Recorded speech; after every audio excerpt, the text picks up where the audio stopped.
Hello, mga kamaster, maraming salamat po sa lahat ng tumatangkilik ng Richman Action Drama. Paki-follow and subscribe mga master para sa mga susunod pang mga kabanata. Ang nag-iisang tagapagmana, Philip Clark, Kabanata 1626.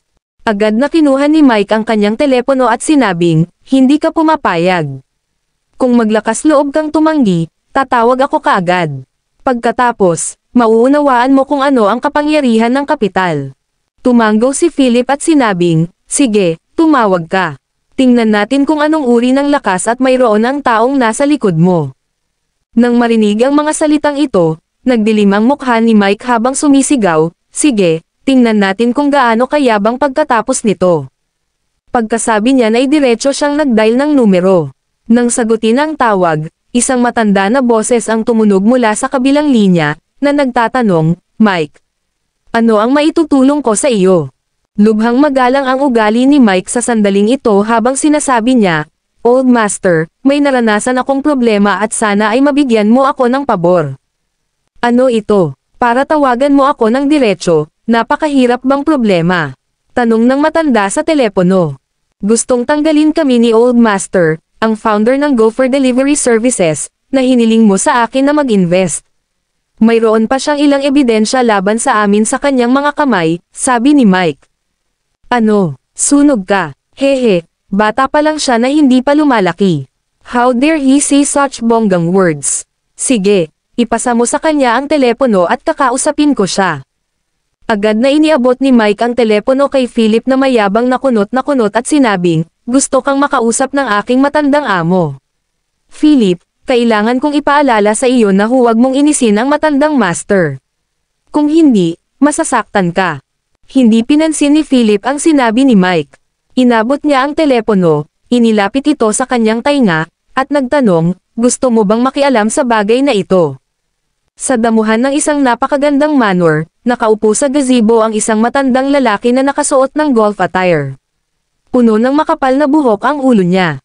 Pinalibutan siya ng 8 bodyguard na nakaitim na suit, at ang 2 maid sa gazebo ay gumagawa ng tsaa para sa kanya at minamasahe ang kanyang mga balikat. Ngumiti siya at nagtanong, ikaw ba si Philip Clark? Hehe, nabalitaan na kita. Itinatag mo ang Gopher Delivery Services, kanina pa kita gustong makilala. Paano ito? Pangalanan mo lang ang presyo ng kumpanya at bibilhin ko ito. Mayabang. Ito ang pamamaraan ng matanda, simple at brutal. Nakita niya ang potensyal ng merkado at mga prospect ng Gopher Delivery Services. Nagdilim ang mukha ni Philip nang magtanong, mayaman ka ba? Haha, wala naman akong ginagawang masama. Paano naman? Name a price, mahinang sabi ng matanda. Gayunpaman, ang sumunod na tanong ni Philip ay nagtanong ng matanda sa sobrang kalungkutan. Natatakot ako na hindi mo ito kayang bayaran, sabi ni Philip. Dahil sa mga salitang ito, gumuho ang ekspresyon ng matanda. Ngumisi siya at sinabing, binata, alam mo ba ang sinabi mo? Sa tingin mo ba, ako, si Fabian Tate, ay hindi kayang bumili ng isang maliit na nagpapadala ng pagkain? Hindi lang tumawa ang matanda kundi malamig ding tumawa ang ilang tao sa opisina kasama si Mike Corby. Napakayabang at ignorante talaga ni Philip Clark. Si Old Master Tate ay isa sa nangunguna sa 20 pinakamayayamang tao sa bansang ito. Ang kanyang mga ari-arian ay hindi higit sa 60 bilyong dolyar. Ang isang maliit na kumpanya ng paghahatid ng pagkain ay maaaring makuha sa isang snap ng kanyang mga daliri. Nakangiting sabi ni Philip, Fabian Tate ba ang pangalan mo? Kung ganoon, handa ka na bang tumaya? Sa loob ng ilang minuto, mawawalan ka na ng pera. Ang nag-iisang tagapagmana, Philip Clark, Kabanata 1627. Napabuntong hininga ang lahat. Si Philip ay napakayabang. Sa loob ng isang minuto, gusto niyang walang pera si Fabian Tate, na humigit sa 60 bilyong dolyar. Sino siya sa akala niya? Maaari bang mabangkarote ang isang multi-bilyonaryo sa isang pangungusap lamang? Katawa-tawa, baliw ba siya? Nagulat din si Mike sa tono ni Philip. Gayunpaman, mabilis siyang nag-react at sinabing may kasamang masamang panunuya, Philip, ang yabang mo talaga magsalita ng mga ganyan. I really wonder kung saan nanggagaling ang confidence mo. Hihihi. Sa hitsura nito, Ang Philip Clark na ito ay walang iba kundi isang tanga. Kumunot din ang noo ni Herb. Chairman Clark, mukhang hindi mo pa alam ang lakas ni Mr. Fabian Tate. Maliban sa anumang bagay, pag-usapan na lang natin ang iyong kumpanya. Hanggat payag si Mr. Tate, maaari niyang bilhin itong buo. Kung alam mo kung ano ang mabuti para sa iyo, dapat mong mabilis na ibenta ito habang maganda pa ang mood ni Mr. Kung hindi, kung magalit siya, nasa kanya ang lahat ng paraan para mabangkarote ang kumpanya mo. Malamig na ngumiti si Philip, tumingin sa mapanuksong ekspresyon ng karamihan, at sinabing, "Oh. Mukhang napagdesisyonan ninyong lahat na wala na akong magagawa kundi magpasakop kay Mr. Tate. Hehe, sigurado yan. Ang reputasyon at katanyagan ni Old Master Tate sa bansa ay maraming beses na mas mataas kaysa sa may isip mo." Tama, ang isang casual na salita mula kay Old Master Tate ay makakapagpailing sa Riverdale. Chairman Clark, huwag kang magkamali ng desisyon, bata ka pa. Huwag maging impulsive. Lahat ay nanghihikayat sa kanya, ngunit ang mga ekspresyon sa kanilang mukha ay puno ng panunuya. Nang makita ni Agnes ang eksenang ito mula sa gilid, ang kanyang mukha ay kalmado. Nasaksihan niya ang lakas ni Philip. Kahit na 10 Old Master Tate ang lumitaw, hindi ito magiging problema kay Philip. Naging malamig ang ekspresyon ni Fabian sa kabilang dulo. Matamlay niyang sabi, "Mr. Clark, kukunin ko ang iyong mga salita ngayon bilang isang biro. Magsabi ka lang ng numero. Magkano ang aabutin para ibenta mo ang iyong kumpanya?" Natawa si Philip at sinabing, "You can treat it as a joke but I still don't agree with it." Hayaang magsisimula ang countdown. Fabian Tate, lahat ng mayroon ka ay mauuwi sa wala. Ikaw. Hindi pa nakatagpo si Fabian ng ganoong junior na hindi alam kung ano ang makakabuti para sa kanya. Agad siyang sumigaw, "Mr. Clark, balak mo ba talaga akong awayin dito?" Mahinahong sabi ni Philip, "Paumanhin, wala ka pang qualification na iyon. Kung may sapat kang kakayahan na malalampasan ang paghihirap na ito, maaari na tayong mag-usap." Snap! Pagkatapos noon ay in-end na ni Philip ang tawag. Ang eksenang ito ay nahulog sa mga mata ni Mike Corby at ng iba pa. Ito ay isang ganap na provocation. Ang lalaking ito ay talagang naglakas loob na nagpapakita ng ganoong saloobin kay Old Master Tate. Kabastusan. Philip, handa ka bang mamatay sa pakikipag-usap kay Mr. Tate ng ganoon? Ungol ng malakas si Mike. Sumunod naman si Herb, Director Corby, "I don't think there's need to talk nonsense with him. Desidido ang lalaking ito na labanan kami. Kung ganoon, mas mabuting hayaan siyang maunawaan ang pagitan natin." Tumanggo ang lahat. Matapos siyang ibaba ni Philip, dumilim ang mukha ni Fabian habang inisyan, medyo kawili-wili ang binatang ito. Pagkatapos sabihin iyon, sinabi niya sa assistant sa likod niya, "Tulungan akong suriin ang mga detalye ng Gopher Delivery Services sa Riverdale at magtanong tungkol sa isang taong nagngangalang Philip Clark. Gusto kong malaman ang lahat tungkol sa kanya." "Oo," sumagot naman ang assistant sa likod niya at mabilis na tumawag ng ilang tawag. Gayunpaman, ilang minuto lamang pagkatapos niyang gawin ang unang tawag, nakatanggap siya ng tawag. Matapos marinig ang ilang salita, nagulat siya at mabilis na tumakbo sa tabi ni Fabian, at sinabing, "Guro, may nangyari." Ang nag-iisang tagapagmana, Philip Clark, Kabanata 1628. Si Fabian Tate ay naglalaro ng golf at nasa napakasaya niyang kalooban. Ibinaling niya ang kanyang ulo upang tumingin sa kanyang katulong, nagtatanong, "Ano ang problema? Bakit ang gulat?" Nagmamadaling sinabi ng katulong, "Nakatanggap lang ako ng tawag mula sa kumpanya na nagsasabing lahat ng padala namin sa ibang bansa ay may problema. Pansamantala silang ikinukulong." Nang marinig ito, namula ang mukha ni Fabian habang nagtatanong, "Paano nangyari iyon? Hindi mo ba sila kinontak ng maaga?" Sabi ng katulong, "Ginawa namin as usual. Hindi dapat magkaroon ng problema." Sa pagkakataong ito, personal na sinuri ng kabilang partido ang aming mga kalakal, hindi ang taong karaniwan naming nakikipag-ugnayan. Napakunot noo si Fabian at sinabing, "Huwag kang magpanik. Patahimikin muna ang kabilang partido at alamin ang sitwasyon. Maaaring ito ay isang huling minutong random na inspection." Bilang karagdagan, abisuhan ang Departamento ng Relasyon sa Publiko ng kumpanya upang harapin ang epekto ng opinyon ng publiko tungkol sa bagay na ito. Habang sinasabi iyon, kinuha ni Fabian ang kanyang telepono at sinabing, tatawagan ko si Mr. Cash para tanungin ang sitwasyon. Bakit hindi niya kami sinabihan ng maaga kung magkakaroon ng last-minute inspection? Hindi nagtagal, nakikipag-ugnayan ang tawag at sinabi ni Fa sa medyo hindi nasisiyahang tono, Mr. Cash, anong nangyayari? Bakit nagkakaproblema ngayon ang ilan sa mga palabas na padala ng aking kumpanya? Isa ba itong huling minutong random na inspection? Bakit hindi mo ipinaalam sa akin ng maaga? Sa kabilang dulo ng telepono, isang malamig na ungol ang tumunog. Fabian Tate, simulan mo nang magdasal. Ito ay hindi isang random na inspection ngunit isa na espesyal na nakatarget sa iyong kumpanya. Nakatanggap kami ng ulat mula sa isang tao na pinaghihinalaan mong nagpupuslit. Ang inspection ay ginagawa ng isang tao mula sa itaas. Kakatanggap ko lang ng notice. Dahil doon, natarante si Fabian at nagtanong na, paano ito posible? Nagkamali ka ba, Mr. Cash? Kailangan mo akong tulungang magtanong tungkol sa sitwasyon ngayon. Ang aking kayamanan at buhay ay umaasa sa kanilang mga padala. Ang mga kalakal ay hindi ng 10 bilyon. Balisa si Fabian. Paanong hindi siya nababalisa? Ang mga batch ng mga kalakal na ito ay dapat ipadala sa ibang bansa at siya ay pumirma ng isang kasunduan. Kung hindi sila naihatid sa oras, o kung may nangyaring mali, si Fabian ay magbabayad ng 10 bilyon. Kung magpapatuloy ito, agad na malugi si Fabian.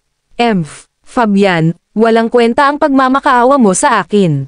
Sa pagkakaalam ko, na-offend mo ang isang malaking shot. Dapat mong pag-isipan ito. I-click. Pagkasabi nyo na in-end na ng kabilang partido ang tawag. Kumunot ang noo ni Fabian at labis na nag-aalala. Siya ay nasaktan ng isang malaking pagbaril. Malinaw na ipinarating ni Mr. Cash ang kahulugan ng kanyang mga salita. Pagkaraan pa lamang niya ng ilang mga tawag sa telepono upang magtanong tungkol sa sitwasyon, ang isa pang tao ay nagmamadaling lumapit at sumigaw, Mr. Tate, grabe. Ang aming kumpanya ay nasamsam. May mga tao din dito. Tulad ng sinabi niya, isang grupo ng higit sa 100 tao ang lumitaw. Lahat sila ay nakasuot ng itim na professional suit na may mga gintong badge sa kanilang mga dibdib. Agad silang pumasok. Nakapusod ang babaeng nangunguna at may hawak na dokumento sa kanyang kamay. Ipinakita niya ito kay Fabian at sinabing, Fabian Tate, nakatanggap kami ng ulat na pinaghihinalaan ka ng smuggling, bumalik sa amin at makipagtulungan sa aming pagsisiyasat. Nabigla, ganap na tulala, natigilan si Fabian habang nakatingin sa grupo ng mga tao. Isang ideya ang pumasok sa kanyang ulo. Ngayon lang, sinabi ni Philip Clark na wala siyang pera sa susunod na 1 minuto.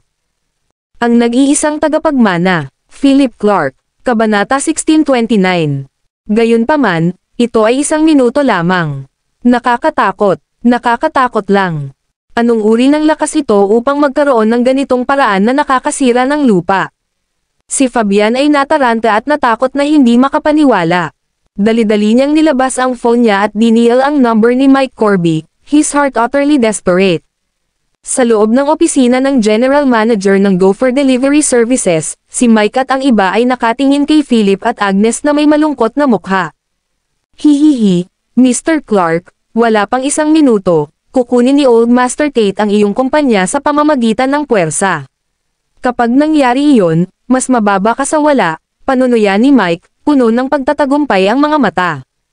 Nakakalungkot isipin na kailangan niyang hilingin sa isang figure na tulad ni Old Master Tate na harapin ang isang binata na ganoon. Gayunpaman, naging maayos ang lahat. Ang paggawa nito ay malulutas ang problema sa ugat nito minsan at para sa lahat. Malamig ding ngumiti si Herb at mayabang na sinabi, Agnes, hindi pa huli ang lahat para pagsisihan mo ito. Hanggat handa kang maging manliligaw, maglalagay ako ng isang magandang salita para sa iyo sa harap ni Director Corby at hahayaan kang magpatuloy na maging General Manager. Ano sa tingin mo? Mas mabuti na kaysa sundan ang isang tulad ni Philip, tama ba? Wika ni Ash, sarkastikong sinulyapan niya si Philip na nakatayo sa gilid habang nasa likod ang mga kamay. Ang lalaking ito ay may kalmadong mukha na para bang lahat ay nasa kanyang kalkulasyon. Dahil dito, nagalit si Herb. Habang kumikibot ang mga mata, mataimtim niyang sinabi kay Philip, Chairman Clark, ayaw mo pa rin bang umatras kahit sa puntong ito? Kailangan mo bang lumaban hanggang sa malaglag ka bago sumuko? Sinulyapan ni Philip si Herb, nag-isip sandali, at sinabing, mamamatay ka ng malungkot. Nang marinig ito, nagalit si Herb at galit na sumigaw, fine. Philip Clark, ang yabang mo talaga. Founder ka lang ng isang maliit na kumpanya at masyado kang mayabang. Hehe, gusto kong makita kung paano ka humingi ng awa sa amin kapag nagdusa ka sa mga pamamaraan ni Old Master Tate mamaya. Damn it! Ano ang nagbigay kay Philip ng karapatang tumingin sa kanya ng ganoon at magpakita ng gayong saloobin? Posible bang mabuhay pa siya kapag kumilos na ang makapangyarihang Old Master Tate? Tumigil ka sa pagbibiro. Ang isang taong tulad ni Old Master Tate ay maaaring puksain ang kumpanyang ito sa pamamagitan lamang ng pag-angat ng kanyang daliri. Kung iisipin, mapait na ngumiti si Herb sa gilid ng kanyang bibig. Parang malamig ang mga mata niya. Hanggat nakuha ang kumpanyang ito, mas mataas ang posisyon niya. Kapag nangyari iyon, magsusumamo si Agnes sa kanya. Haha, hindi lang isang araw o 2 araw na ang pagnanasa niya sa katawan ni Agnes. Tuwang-tuwa si Herb nang maisipan niyang itulak sa ilalim niya ang isang babaeng katulad ni Agnes. Gayunpaman, malamig na tumingin sa kanya si Philip at umiling. Pagkatapos, sinulyapan niya ang oras at sinabing, malapit na ang oras. Oras para saan? Lahat ay nagalit. Itigil mo na yang pagpapanggap mo. Malamig na ngumuso si Mike, pero bago pa niya masabi ang iba ay biglang nagring ang phone niya. Pagtingin sa caller ID, si Old Master Tate iyon. Napuno agad ng excitement si Mike. Itinaas niya ang telepono sa kanyang kamay at sinabing, hahaha, ito ang tawag ni Old Master Tate. Chairman Clark, sa pagkakataong ito, tapos na ang laro para sa iyo. Oh, talaga, maaari mong sagutin ang tawag at alamin kung tapos na ang laro para sa akin o sa iyo. Bahagyang ngumiti si Philip. Nagdilim ang mukha ni Mike nang sinagot niya ang telepono, ngumiti ng nakakapangiwi, at nagtanong, kumusta na si Kuya Master? Naayos na ba ang lahat? Mike Corby, ipasa ang telepono kay Chairman Clark dali. Bilasan mo. Gayunpaman, isang kagyat na sigaw lamang ang nagmula sa telepono. Natarante si Mike dito, ngunit hindi siya naglakas loob na magsalita at ibinigay ang telepono kay Philip. Kinuha ito ni Philip, binuksan ang loudspeaker, at walang pakialam na nagtanong, kumusta, matandang master? Ano ang dapat mong sabihin ngayon? Halos magpanik na si Fabian Tate sa kanyang isip. 100 tao ang nakatayo sa harapan niya. Nagmamadali niyang sinabi, Chairman Clark, pasensya na. Nataranta ako ngayon lang. Nakikiusap ako sa iyo na maging maawin. Magpatawad at kalimutan tayo. Mula ngayon ay nakikita na tayong magkakilala. Sa hinaharap, sa tuwing kailangan mo ang aking tulong, gagawin ko ang lahat ng aking makakaya upang matulungan ka. Sana mabilis mong mabawi ang mga order mo. Si Mike at ang iba ay natigilan sa kanyang mga sinasabi. Ang nag-iisang tagapagmana, Philip Clark, Kabanata 1630.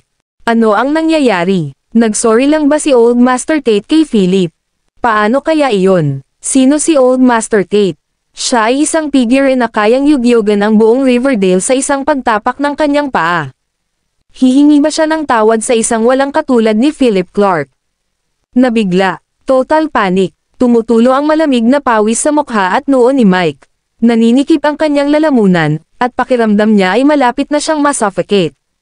Bahagyang ngumiti si Philip at sinabing, Fabian Tate, hindi ito ang sinabi mo kanina. Bakit ang bilis mong magbago ng isip?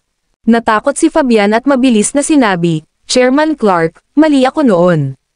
Ako ay ignorante at bulag para tumingin ng masama sa iba. Nakikiusap ako na iligtas mo ako. Kung ano ang kailangan mo, papayag ako. Nang marinig ito, nag-isip sandali si Philip.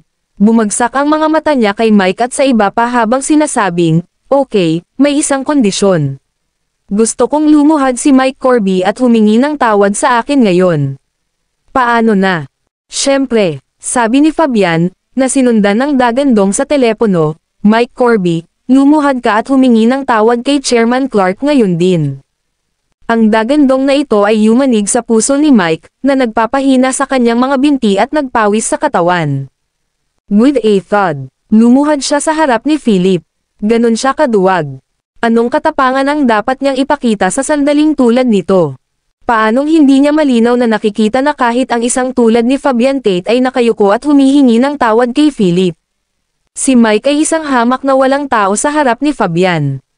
Kung hindi siya luluhod ngayon, kailan pa siya? Pagkaluhod pa lang niya, sumunod na rin ang ilang direktor sa likod niya. Lahat sila ay sumigaw, "Chairman Clark, patawarin mo kami.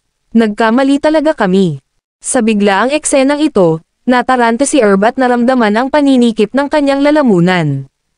Ano ba ang nangyayari? Sino sa mundo si Philip Clark? Talagang mayroon siyang ganoong kapangyarihan para humingi ng tawad sa kanya si Old Master Tate. 10 minuto pa lang. Masyadong exaggerated ito. Damong gamot Leon. Nilinggan ni Philip ang kanyang ulo, tumingin kay Herb, at tinawag ang kanyang pangalan. Thud. Lumuhad si Herb at lumuhad. Nakaluhod silang lahat sa opisina sa harap ni Philip.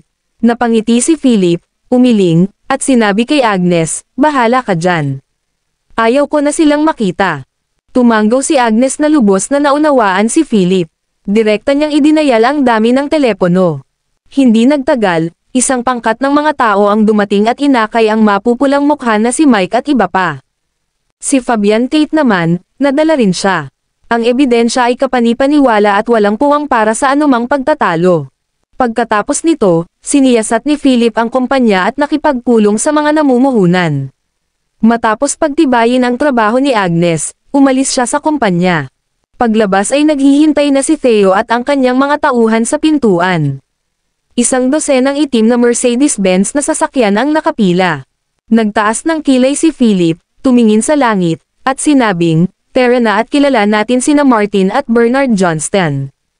Magalang na pinapasok ni Theo si Philip sa kotse at dumiretso ang convoy sa hotel na tinutuluyan ni Martin Johnston.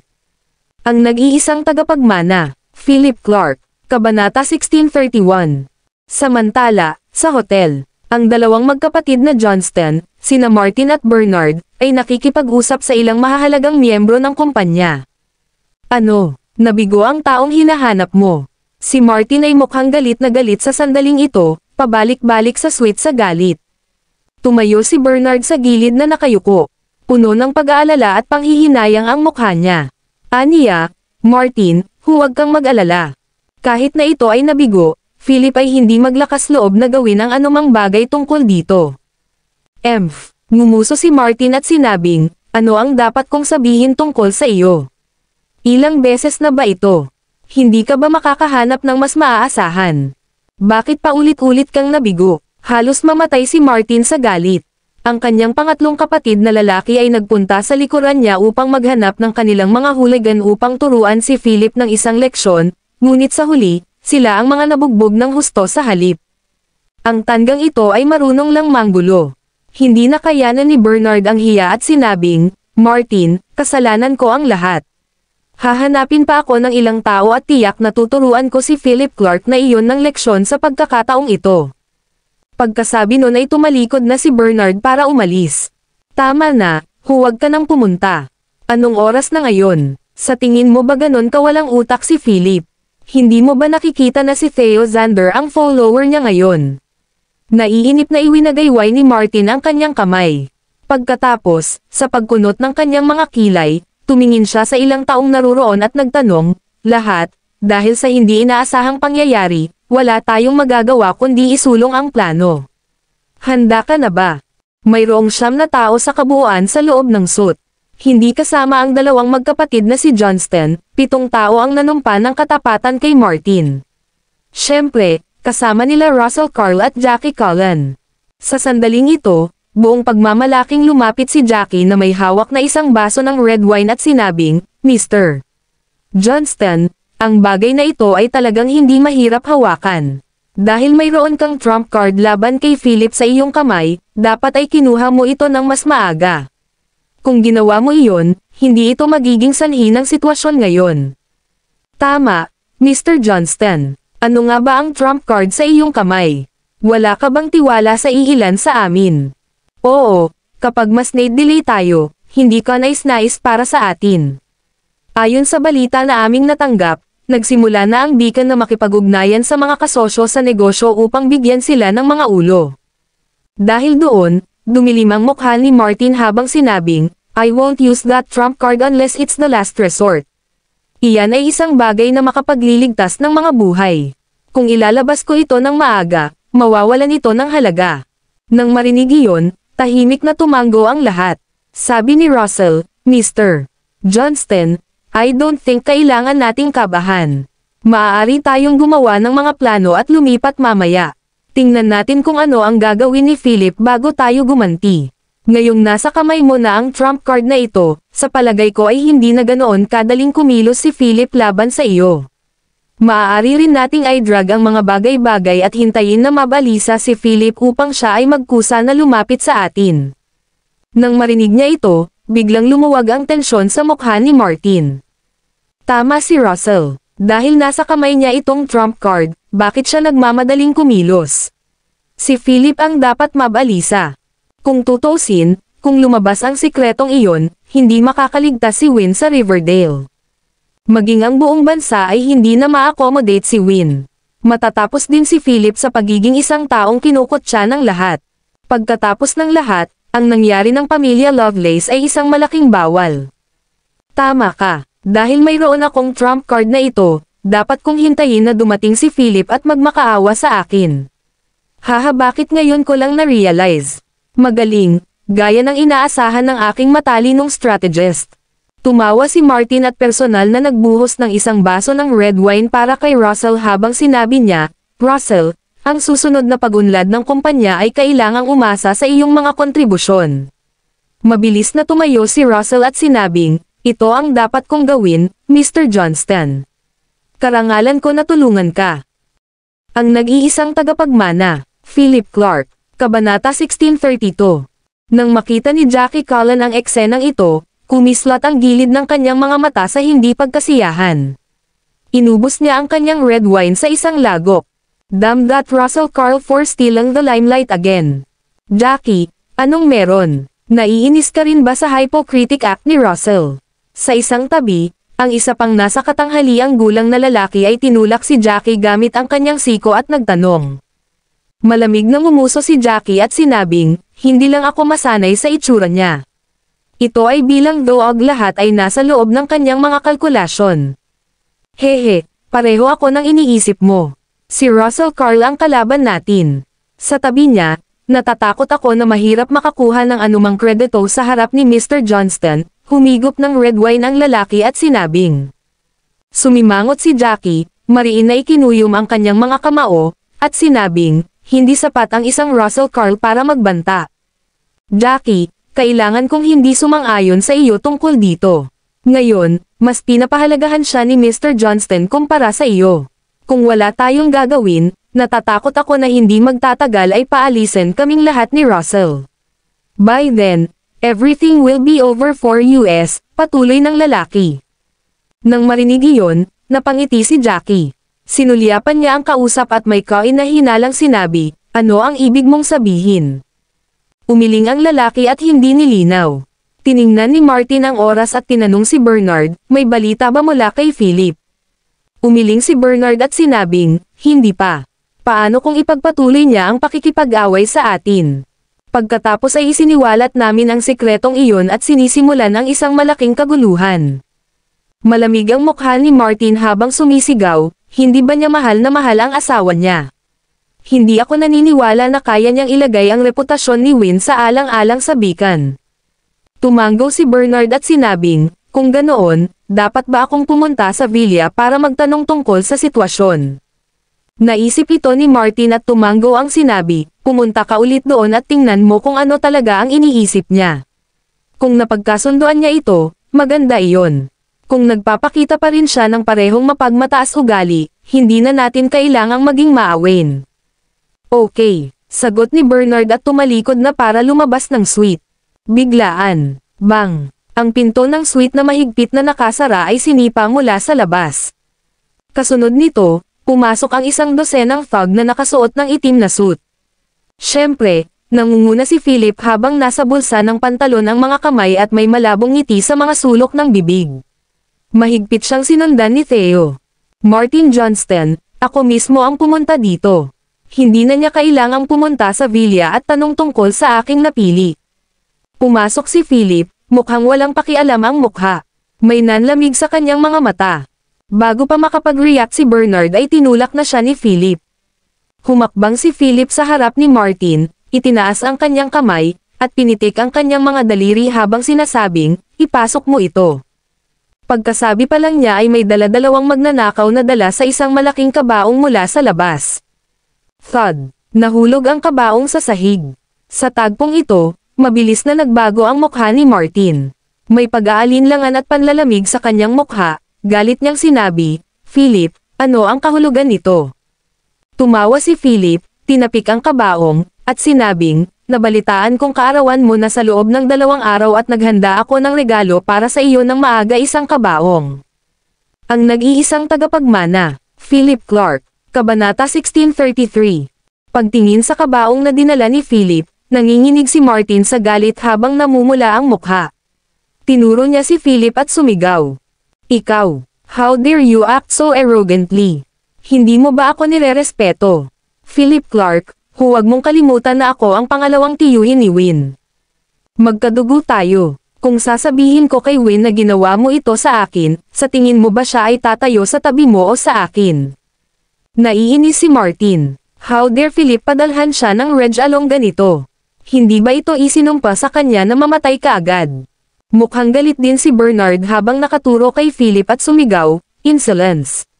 Philip, bilang isang junior, ano ang iyong intensyon sa pagpapadala ng gayong regalo sa iyong mga nakatatanda? Kapag nalaman ito ng panganay kong kuya at hipag, tiyak na mapaparusahan ka nila. Malamig ang mga mata ni Bernard, at puno ng galit ang mukha niya. Masyadong mapangahas ang maldita na si Philip na ito. Nang makita ng iba si Philip na nagbibigay ng ganoong regalo, saglit din silang natigilan. Pagkatapos, itinuro nila si Philip at galit na sinisigawan, Chairman Clark, ito ay masyadong walang paggalang sa iyo. Panipi. Eksakto. Kung mailabas ang paggamit nito, natatakot ako na hindi ka magkakaroon ng foothold sa Riverdale. Palagi naming inilalagay ang kahalagahan sa mga birtod ng pamilya dito. Para sa isang hamak na tulad mo na kumilos ng ganito, ito ay isang malaking kahihiyan. Philip, humingi ka agad ng tawad kay Mr. Johnston. Sigurado akong dapat nandito ka ngayon para pagbigyan siya. Kung ganoon, sinusubukan mo bang samantalahin ang sitwasyon sa pamamagitan ng paggamit sa gayong kasuklam-suklam na gawain? Siguradong delusional ka. Itinuro ng ilang tao si Philip at pinayuhan siya. Sa kanila, talagang matapang si Philip na gawin ito. Nagregalo ng casket. Kung lumabas ang balita na nagbigay ng ganoong regalo si Philip, hindi maiisip kung ano ang maaaring isipin ng mga tao ng Riverdale kay Philip. Bukod dito, mayroon na siyang masamang reputasyon. Gayunpaman, ngumiti si Philip at sinabi sa kanila, "Excuse me, I don't care at all." Desidido akong ibigay sa kanya itong kabaong. Napakunot noo si Martin sa galit at tinuro si Philip, umuungal, napaka-outrageous mo. Pagsisisihan kita, kung mailabas ang sikretong ito, walang lugar para kay Win sa Riverdale o kahit sa Orienta. Sa pag-provoke mo sa akin ng ganito, sinasabi mo ba sa akin na nakapili ka na? Galit na galit si Martin. Hindi pa siya nabigyan ng ganitong regalo. Tumanggi si Martin na maniwala na ang isang piraso ng basura na natutunaw sa sambahayan ng Johnson sa loob ng 4 na taon ay maaaring maging napakalakas ngayon. Nitong mga nakaraang araw, hinihimok niya ang mga tao na tingnan ang background at pagkakakilanlan ni Philip. Pagkatapos ng lahat, ang isang taong may itim na card mula sa Swiss Bank ay hindi maaaring maging isang ordinaryong tao. Gayunpaman, pagkatapos gumawa ng maraming pagsusuri, wala siyang mahanap na anumang impormasyon tungkol kay Philip. Tila may malaking puwersang pumipigil sa pagsisiyasat ni Martin. Higit pa rito, sa harap ng puwersang ito, si Martin ay walang iba kundi isang langgam. Sa kabila nito, tumanggi siyang pumayag. Marahil ito ay sandali lamang. Pagkatapos ng lahat, si Philip ay naging wastrel sa loob ng 4 na taon. Ito ay makatwiran na hindi niya maaaring malaman ang anumang bagay tungkol sa kanya. Pagkatapos magsalita ni Martin, lahat, kasama sina Bernard, Russell, Jackie, at ilan pang iba ay nakatingin kay Philip ng may galit. Iyon ay dahil ang desisyon ni Philip na magtatakda ng kanilang susunod na hakbang. Matapos ang ilang sandali ng katahimikan, nagtaas ng kilay si Philip. na may mahinang lamig sa gilid ng kanyang mga mata, tinitigan niya si Martin at nagtanong. Natatakot ka ba sa kamatayan? Ang ilang simpleng salita na ito ay naging sanhi ng pagbagsak ng temperatura sa suite. Ilang saglit na hindi nakapag-react si Martin habang nakatingin kay Philip na may kaba, nagtataka kung bakit bigla nitong itatanong ito. Ang nag-iisang tagapagmana, Philip Clark, Kabanata 1634. Ano ang ibig niyang sabihin doon? Maglalakas loob ba siyang gawin sa kanya? Anong ibig mong sabihin? Ingat na tanong ni Martin. Humalaklak si Philip at sinabing, Martin Johnston, hindi nagbago ang desisyon ko simula pa noong una. Dahil pinili mong maging kalaban ni Beacon at Win, dapat naghanda ka na sa aking paghihiganti. Tungkol sa lihim na iyon sa iyong mga kamay, ilabas ito kung mayroon kang lakas ng loob. Naglakas loob ka bang makipagpustahan sa akin? Basta maglakas loob kang ilantad ang sikreto, papatayin kita. Natigilan si Martin, natigilan sa walang pakialam na anyo at kalmadong ugali ni Philip. Nakakatakot ang tingin sa mga mata niya. Tila hanggat inilabas niya ito, ang naghihintay sa kanya ay kamatayan. Malamig na sumangot si Bernard, tinuro si Philip, at galit na sumigaw, Philip, huwag kang mayabang. Tinatrato mo ba kami na parang mga pushover na matatakot sa ilang salita? Pagmamayari na namin ngayon ang Martin Pharmaceutical at may napakaraming talento. Kaya mo ba talagang makipagkompetensya sa amin? Tsaka, kahit ilantad natin ang sikreto, ano? Naglakas loob ka ba talagang patayin kami? Masama ang sulok ng mga mata ni Bernard. Hindi siya naniniwala na si Philip ay may lakas ng loob na gawin iyon. Eksakto. Naikuyom ni Martin ang kanyang mga kamao sa sandaling ito at mabangis na sinabi, Philip, dahil ganyan ang ugali mo ngayon, wala nang ibang mapag-usapan sa pagitan natin. Ang lihim na ito ay malapit nang magdulot ng kaguluhan sa buong lungsod. Sa oras na iyon, kailangan mong tiisin ni Win ang lahat ng mga batikos at backlash na kakaharapin mo. Inis na inis si Martin. Ang huling piraso ng pagkakamag-anak sa kanyang puso ay ganap na naputol sa sandaling ito. Ang maangas na ugali ni Philip ay labis siyang ikinagalit. Kung ganoon, magsusugal siya. Nag-echo din yung iba. Nako, Philip, sana ay matiis ninyo ni Beacon ang susunod na mangyayari. Chairman Clark, kahit anong mangyari, masyado ka pang bata. Bakit kailangan mong ipilit na gawin ito? Basta yumukod ka at aminin mo ang iyong mga pagkakamali kay Mr. Johnston ngayon, at isuko ang Beacon sa kanya ng walang kondisyon, sigurado akong hindi ka tapretuhan ni Mr. Johnston ng malupit. Total, pamilya pa rin kayo. Nang may nakakatakot na ngiti, sabi ni Martin, oo, kami ay pamilya, kung tutuusin.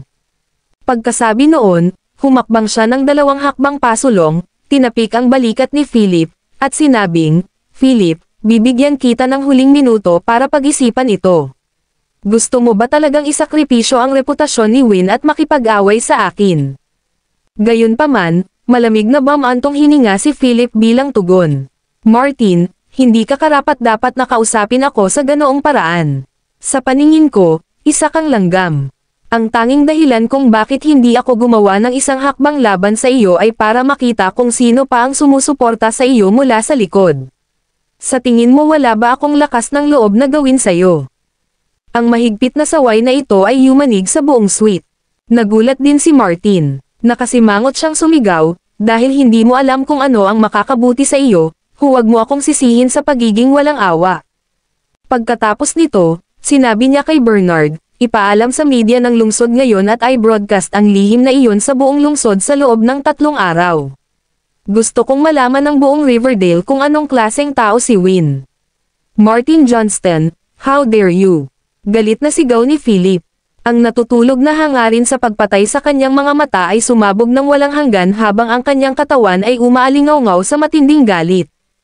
Ang nag-iisang tagapagmana, Philip Clark, Kabanata 1635. Sa sandaling ito, si Philip ay parang isang Diyos ng labanan na nagkatawang tao. Ang kanyang mukha ay ginaw, at ang kanyang mga mag-aaral ay sumasalamin sa isang masakit na layunin ng pagpatay. Ang tanawing ito ay nagulat sa lahat ng suite. Nakakaloka ang aura. Ito ba talaga ang karaniwang kahabag-habag na si Philip Clark? Masyadong nakakatakot. Nagulat din si Martin sa galit na dagandong ni Philip. Agad siyang umatras ng 2 hakbang at nauutal, "Ikaw, ano ang gusto mong gawin?" Si Philip ay mukhang malungkot. Sa kanyang likuran, ikanaway ni Theo ang kanyang kamay at mabilis na pinasuko ng 12 thug na nakasuot ng itim na suit ang iba. "Bitawan mo kami. Sino ka para hulihin kami? Hayaan mo. Theo Xander, ano bang problema mo? Ikaw ang kingpin ng Riverdale. Bakit parang bodyguard ka ng lalaking ito?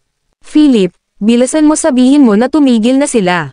Gumagawa ka ng ilegal na pag-aresto." Ilang tao ang galit na sumigaw ngunit hindi nakita si Theo at ang kanyang mga tauhan. Hinihintay nila ang susunod na utos ni Philip. Sa sandaling ito, madilim at malamig ang mga mata ni Philip. Pinandilatan niya si Martin na nasa harapan niya habang papalapit sa kabilang party. Pinagpapawisan nitong si Martin na parang kaharap ang isang malaking kalaban. Natarante siya at sumigaw, "Tumigil ka nga dyan. Ano gusto mo? Hindi ka ba natatakot na baka may makaabala sa iyo?" Natarante si Martin habang patuloy na lumilipad ang mga mata sa katabi niyang si Bernard. Hindi rin tanga si Bernard. Mabilis niyang kinuha ang phone niya para tumawag. Gayunpaman, snap, ginawa ni Philip ang kanyang pagmamaneho, inagaw ang telepono mula sa kamay ni Bernard, at malakas itong binasag sa sahig. Pagkatapos noon ay sinipa niya si Bernard sa tiyan. Nakayuko ang huli na parang hipon habang lumipad palabas at bumagsak sa isang wine rack sa gilid. Clatter! Isang hilera ng red wine ang nabasag sa sahig. Ang buong sahig ay natatakpan ng pula at mukhang medyo nakakatakot. Bumagsak si Bernard sa sahig at nabasa ng red wine. Napahawak siya sa tiyan niya at umiiyak. Sa sipa na ito, naramdaman ni Bernard na buhol-buhol ang mga bituka sa kanyang tiyan. Pagkatapos, sa malamig na mga mata, tinitigan ni Philip si Martin na nagtatago sa likod ng sofa. Malungkot niyang sinabi, "Martin Johnston, pinilit mo akong gawin ito." No way, Philip, hindi mo magagawa sa akin ito. Ako si Martin Johnston, ang chairman ng Martin Pharmaceutical. Ako ang pangalawang tiyuhin ni Win. Umungol si Martin, pinapanood ang paglalakad ni Philip papunta sa kanya habang nakakuyom ang mga kamao.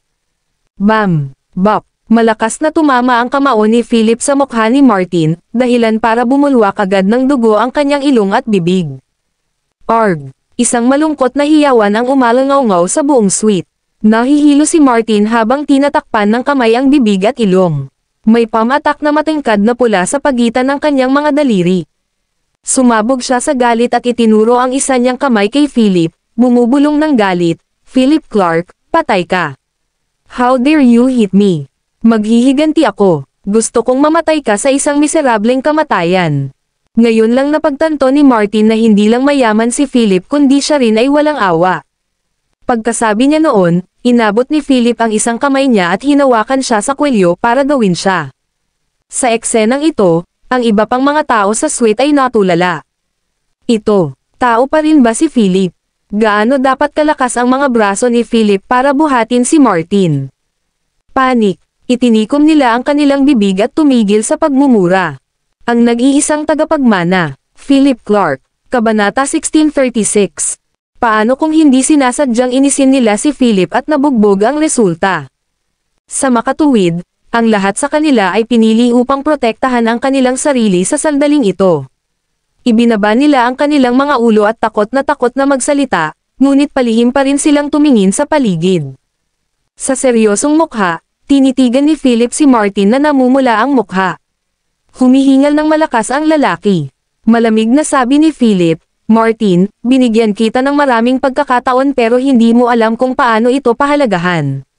Napag-isipan kong gumamit ng pera para maunawaan mo ang pagkakaiba sa pagitan mo at sa akin, ngunit pagkatapos ng pag-isipang mabuti, sa tingin ko ito ay walang kabuluhan. Mas mabuting hayaan kong personal kung maranasan ang sakit para maalala mo ito habang buhay." Pagkatapos noon, diretsyong hinagis ni Philip si Martin sa coffee table at nagkapira-piraso ang buong glass coffee table. Ang basag na salamin ay dumaikit sa likod, braso, at binti ni Martin, dahilan para mapangiwi siya sa sakit. "Arg! Philip, how dare you do this to me? I swear hindi kita bibitawan." Sigaw ni Martin. Puno ng dugo ang likod niya habang hirap na hirap siyang gumapang palayo sa mga basag na bubog. Matingkad din ang pula ng kanyang mga braso at binti. Nakakatakot ang tingin sa kanya. Sakit. Sobrang sakit. Hindi nang ahas na kumilos si Martin. Puno ng basag na bubog ang likod niya. Maingat niyang hinugot ang mga tipak ng salamin sa kanyang mga braso. Tuwing bubunot siya ng tipak, nakakadurog sa puso ang sakit. Sa huli, tumigil na lang siya sa pagtanggal sa mga ito at tumalikod na lang para tumakas. Gusto niyang pumunta sa ospital para gamutin ang mga sugat niya. Gayunpaman, syempre, hindi siya papayagan ni Philip na umalis ng ganito. Lumapit siya at sinipal ng marahas ang likod ni Martin. Ang sipal na ito ay nagdulot ng ilang basag na salamin na tumagos ng mas malalim sa laman ni Martin, na naging dahilan kung paano siya sa sakit. Kasabay nito, ang kanyang buong katawan ay lumipad palabas at likas niyang ginamit ang kanyang mga kamay upang suportahan ang kanyang sarili sa lupa. Agad na tumagos muli sa kanyang laman ang basag na salamin sa kanyang mga palad. Arg! Umalangaw-ngaw ang buong suite sa kahabag-habag na sigaw ni Martin. Gumapang siya sa lupa at patuloy na sumisigaw, "Philip, mamamatay ka sa isang kahabag-habag na kamatayan. Pagbalik ko, papatayin kita." Gayunpaman, isang pares ng Snickers ang lumitaw sa harap ng mga mata ni Martin. Tumangala siya at nakita ang nagyayelong mukha ni Philip.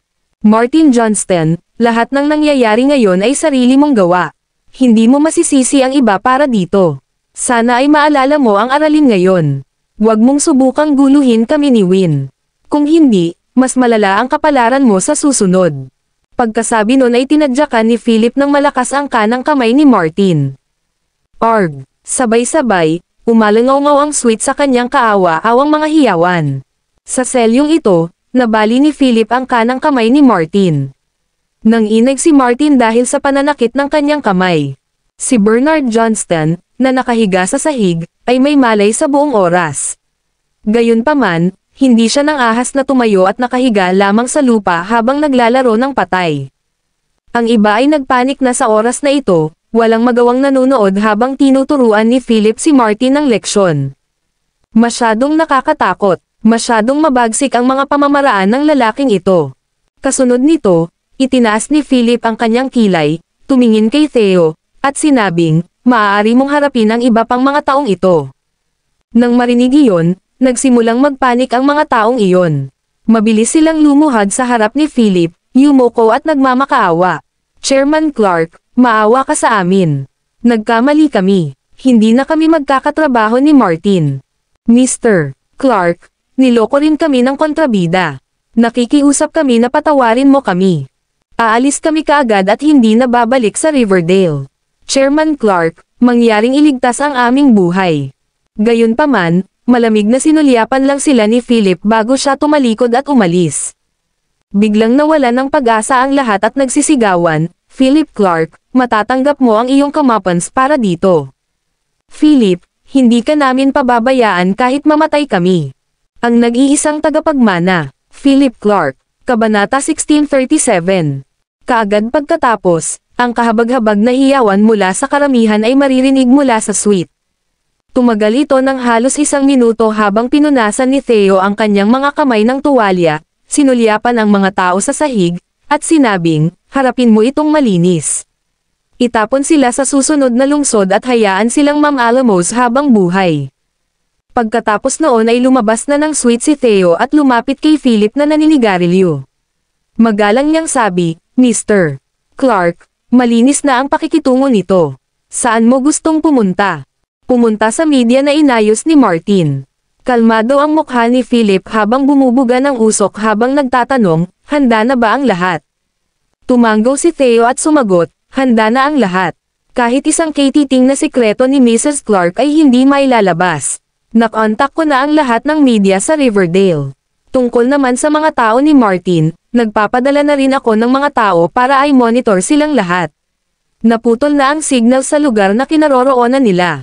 Tumanggaw si Philip, sumulyap sa suite, at tumalikod para umalis. Sumunod naman si Theo sa likod. Nang mapansin ni Bernard na wala nang gumalaw, bumangon siya sa sahig at tumakbo papunta sa pangalawang kapatid para tulungan siyang makatayo. Galit na tanong niya, "Martin, okay ka lang ba?" Masakit ang buong katawan ni Martin sa mga sandaling iyon. Pinandilatan niya ng mata si Philip na paalis na may maliit na ekspresyon sa kanyang mga mata at malungkot na sinabi, "Bilisan mo, dalhin mo ako sa ospital." Hindi nagtagal, ipinadala si Martin sa ospital. Matapos magamot, parang mami ang balot ng buo niyang katawan. Nakahiga siya sa hospital bed, nakita siya sa kisame ng may sama ng loob. Damn it, how dare Philip treat me like this? Gusto kong mamatay siya sa isang kakilakilabot na kamatayan. Puno ng killing intent ang mukha ni Martin, at may hinanakit ang mga mata. Nasira na ang kanang kamay niya. Nang makita ang kanyang pangalawang kapatid sa ganitong estado, nalungkot din si Bernard at nagtanong, "Martin, ano ang dapat nating gawin ngayon?" Sa paggawa nito sa amin, walang pakialam sa amin si Philip. Ito ay isang babala sa atin. Makipag-ugnayan kay Jim Wells at hayaan silang makipag-usap kaagad sa sikreto. Martin reared his teeth at sinabi. Tumanggo si Bernard at agad na nag-dial ng numero, malamig na sinabi, "I publish kaagad ang balita. Gusto kong malaman ang lahat ng tao sa lungsod at sikretong iyon." "Oo naman, Mr. Johnston, walang problema. Tatagal lang ng 1 minuto para malaman ng buong Riverdale ang sikreto." Sa kabilang dulo ng telepono, isang malamig na boses ng lalaki ang nanunuya. Sa isang patag na gusali sa isang partikular na lugar ng demolisyon sa Riverdale, maraming masalimuot na eskinita ang makikita sa paligid dito. Ang isang tao ay madaling mawala sa lugar na ito kung hindi pamilyar sa lugar. Sa sandaling ito, sa isang lumang bahay na may simpleng setup ng opisina na may ilang mga laptop at iba pang mga gadget, mayroong 7 o 8 tao ang gumagana. Kabilang sa mga ito, isang lalaking may salamin at nakasuot ng itim na suit ang ibinaba ang telepono sa hardin habang may malamig na ngiti sa gilid ng kanyang bibig. Tumalikod siya, pumasok sa bahay na may dalang sobra, at pumalakpak. Sinabi niya sa ilan sa kanyang mga tauhan, "Okay, let's start." Sa loob ng 10 minuto, gusto kong kumalat ang balita sa lahat ng ito sa lahat ng pangunahing portal website at forum. Facebook at Twitter ang magiging pangunahing base natin. Nang marinig nila ito, nagsimulang maging abala ang lahat. Na-edit na nila ang teksto at kailangan lang nilang ipasok ang nilalaman mula sa dokumento. Pagkatapos, gagamit sila ng mga troll at keyboard warriors para sakupin ang mga pangunahing forum at mas mahusay pa ang balita. Ang ganitong pagmamanipula ng pangkalahatang opinyon ay walang kulang sa 1 piraso ng cake para kay Jim Wells. Ito ang kanyang ginawa para mabuhay. Ang isang trending na paghahanap ay maaaring kumita sa kanya ng milyon-milyon. Tumingin si Jim sa mga abalang tao na may malawak na ngiti sa kanyang mukha. Kumita siya ng $5 milyong sa pagkakataong ito. Bukas, mabibili na niya ang bahay na may tanawin ng dagat na kanyang pinagmamasdan. Habang iniisip ito, pumalakpak si Jim at hinikayat, "Lahat, bilisan mo. Pagkatapos natin, bibilhin ko ang lahat ng hapunan sa Caesar's Palace." "Salamat, Mr. Wells." "Mr. Well, ang galing mo." Bulalas ng ilang tao. Gayunpaman, isang hindi inaasahang sitwasyon ang nangyari. May pagdududa ang sigaw ng isa sa kanila, "Hoy, anong nangyayari? Bakit hindi ko may post ang aking mensahe? Ikaw naman, nasira ba ang network?" "Ha, subukan ko. Holy she asterisk T, hindi ko rin may padala ang akin. Sa tingin ko ang linya ay bumaba." "Mr. Wells, mangyaring pumunta at tingnan. Parang walang signal. Lahat ay balisa." Ang nag-iisang tagapagmana, Philip Clark, Kabanata 1638. Nagmamadaling pumunta si Jim sa na-computer para tingnan. Kunot-noo niyang sinabing, "F***sick. Walang internet sa ngayon. Anong nangyayari? Ang kapitbahayan ay sinisira. Hindi kaya naputol ang network cable. Huwag kang mag-alala, tumawag ka lang at magtanong." Isa sa kanila ang nag-dial sa numero ng telecommunication company. After questioning, he replied, "Sabi nila walang disconnection notice sa side namin at walang malapit na nag-report ng parehong problema. Hindi ito ang senyales. Paano ito posible? Hindi ba ito ay malinaw na isang kaso ng disconnection?" May nag-aalala. Balisa rin si Jim habang nakatingin sa langit sa labas. Ang kanyang sixth sense ay nagbigay sa kanya ng masamang pakiramdam na para bang may mangyayari. "Lahat, tingnan mo ang iyong mga telepono para makita kung may signal," mabilis na sabi ni Jim habang inilabas ang kanyang telepono upang tingnan. Holy she asterisk T, walang ring signal sa phone ko. Anong nangyayari dito? Nakita ni Jim na wala ding signal sa phone niya, pero kakasagot lang niya ng tawag kanina. Bilisan mo, ayusin mo na ang mga gamit. Bilisan mo. Biglang may naisip si Jim at agad na hinimok ang lahat na mag-impake. Nagpanik ang lahat at dali-daling inayos ang kanilang mga gamit. Samantala, sa eskinita sa labas ng gate, sinundan ni Philip si Theo na nangunguna sa daan at dumating sa gate. Master Theo, Mr. Clark, nandito ka na. Ang lalaking nakabantay sa malapit ay lumabas sa oras na ito, ang kanyang mukha ay puno ng nakakabigay puri na mga ngiti. Tanong ni Theo, nasa loob pa ba lahat? Tumango ang lalaki at sinabing, oo, sila nga. Pinutol namin ang signal sa loob ng 1 milyang radius. Tumango si Theo, lumingon kay Philip, at nagtanong, Mr. Clark, papasok na tayo. Tumango si Philip, inutusan ni Theo ang kanyang mga tauhan na sipin ang bakal na tarangkahan. Nakatayo si Jim sa hardin kasama ang ilan sa kanyang mga subordinate. May bitbit silang maliliit at malalaking pakete sa kanilang mga bisig at nakita nila si Philip na naglalakad kasama ang kanyang mga tauhan. Sa sandaling iyon, alam ni Jim na may mali at sumigaw, tumakbo. Mabilis na ibinagsak ang lahat ng kanilang gamit at nagmamadaling tumakas sa pader. Gayunpaman, nang sinubukan nilang lampasan ang dingding, napayuko sila bago umatras. Bakit hindi ka tumatakbo? Sige na. Nandito na si Mr. Clark pero hindi ka pa rin tumatakbo. Sa sandaling ito, ang lalaki kanina ay nagalit habang nakaturo kay Jim at sa kanyang mga tao. Si Jim ay labis na naguguluhan. Ang buong lugar ay puno ng mga tao at ang buong hardin ay napapaligiran.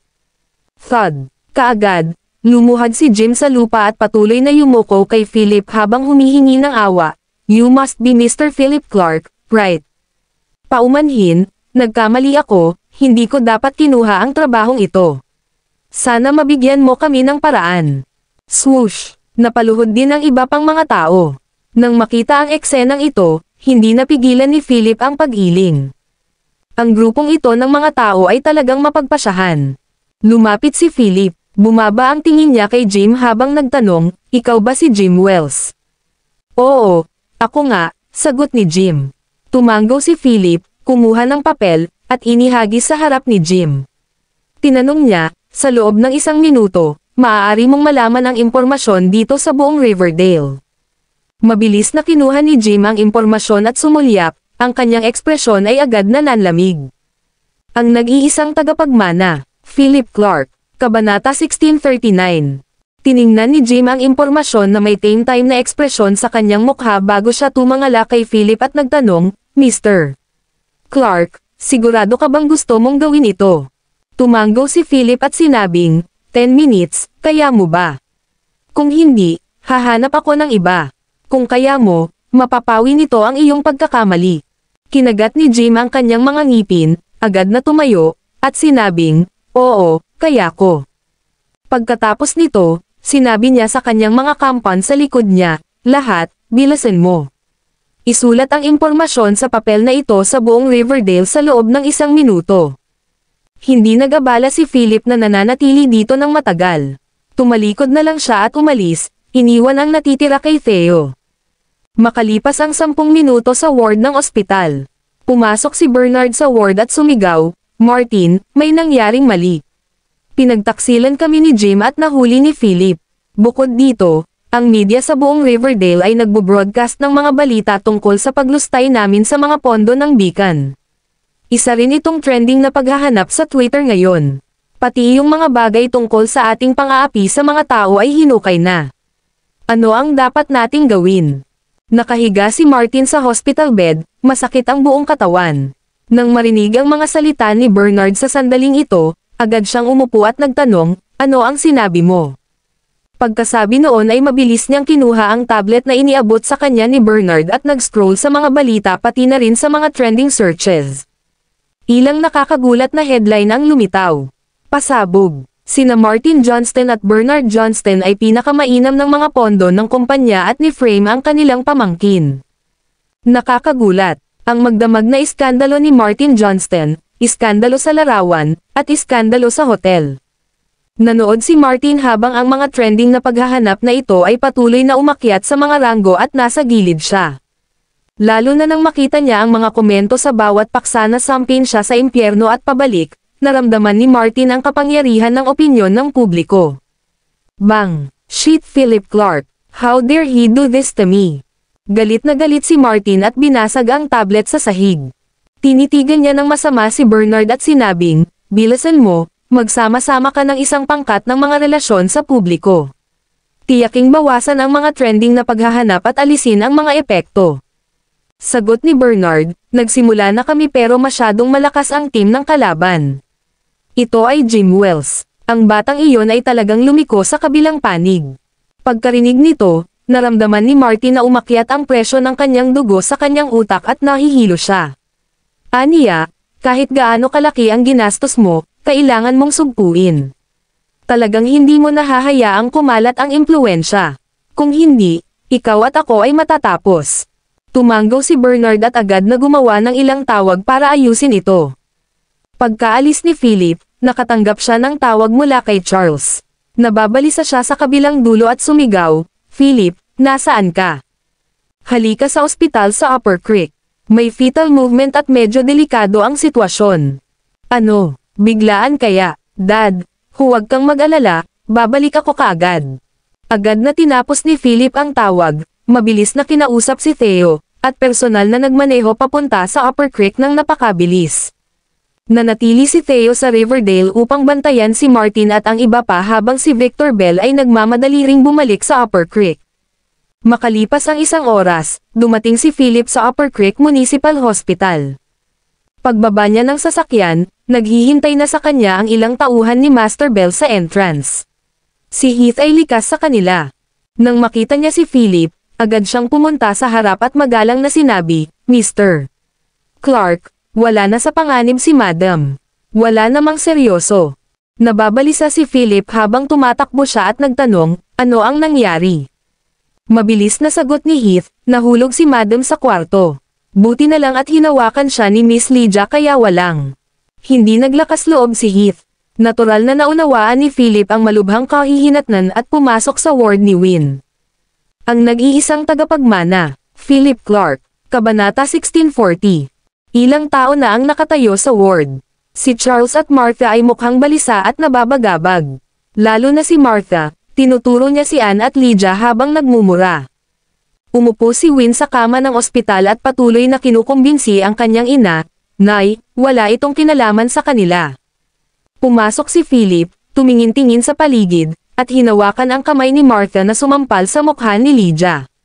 Matigas niyang sinabi, "Kung maglakas loob kang gawin ito, ipapahiga kitang muli sa hospital bed." Lumingon si Martha kay Philip at nagulat siya na parang nakakita ng multo. Sumigaw siya, "Kailan ka dumating?" Pagkasabi niyo na itinabig ni Philip ang kamay ni Martha na naging dahilan ng pagniwi ng mukha ng huli sa sakit. Hindi pa ganap na nakaka-recover ang kamay niya. Sa agresibong pagtuklas na ito ni Philip, muntik na itong mabali. Kasunod nito, malamig na sinabi ni Philip, "Go out.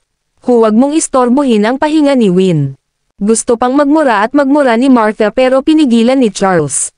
Si Lydia Jensen at Ann Foster ay nakatayo sa harap ni Philip na parang mga bata na nagkamali at sinabing, "Brother Philip, ikinalulungkot namin ang hindi namin pag-aalaga kay Sister Win." Huminga si Philip, ngumiti ng mahina, at tinapik si Lydia sa balikat. Sabi niya, "Okay lang, salamat." Pagkatapos ay umalis sila sa ward, naiwan sina Philip at Win na mag-isa. Hinawakan ni Philip ang maliit na kamay ni Win at nagtanong, "Hindi ka ba komportable kahit saan?" Napangiti si Win at umiling, "Ayos lang ako, huwag kang mag-alala." Masyado lang silang kinakabahan.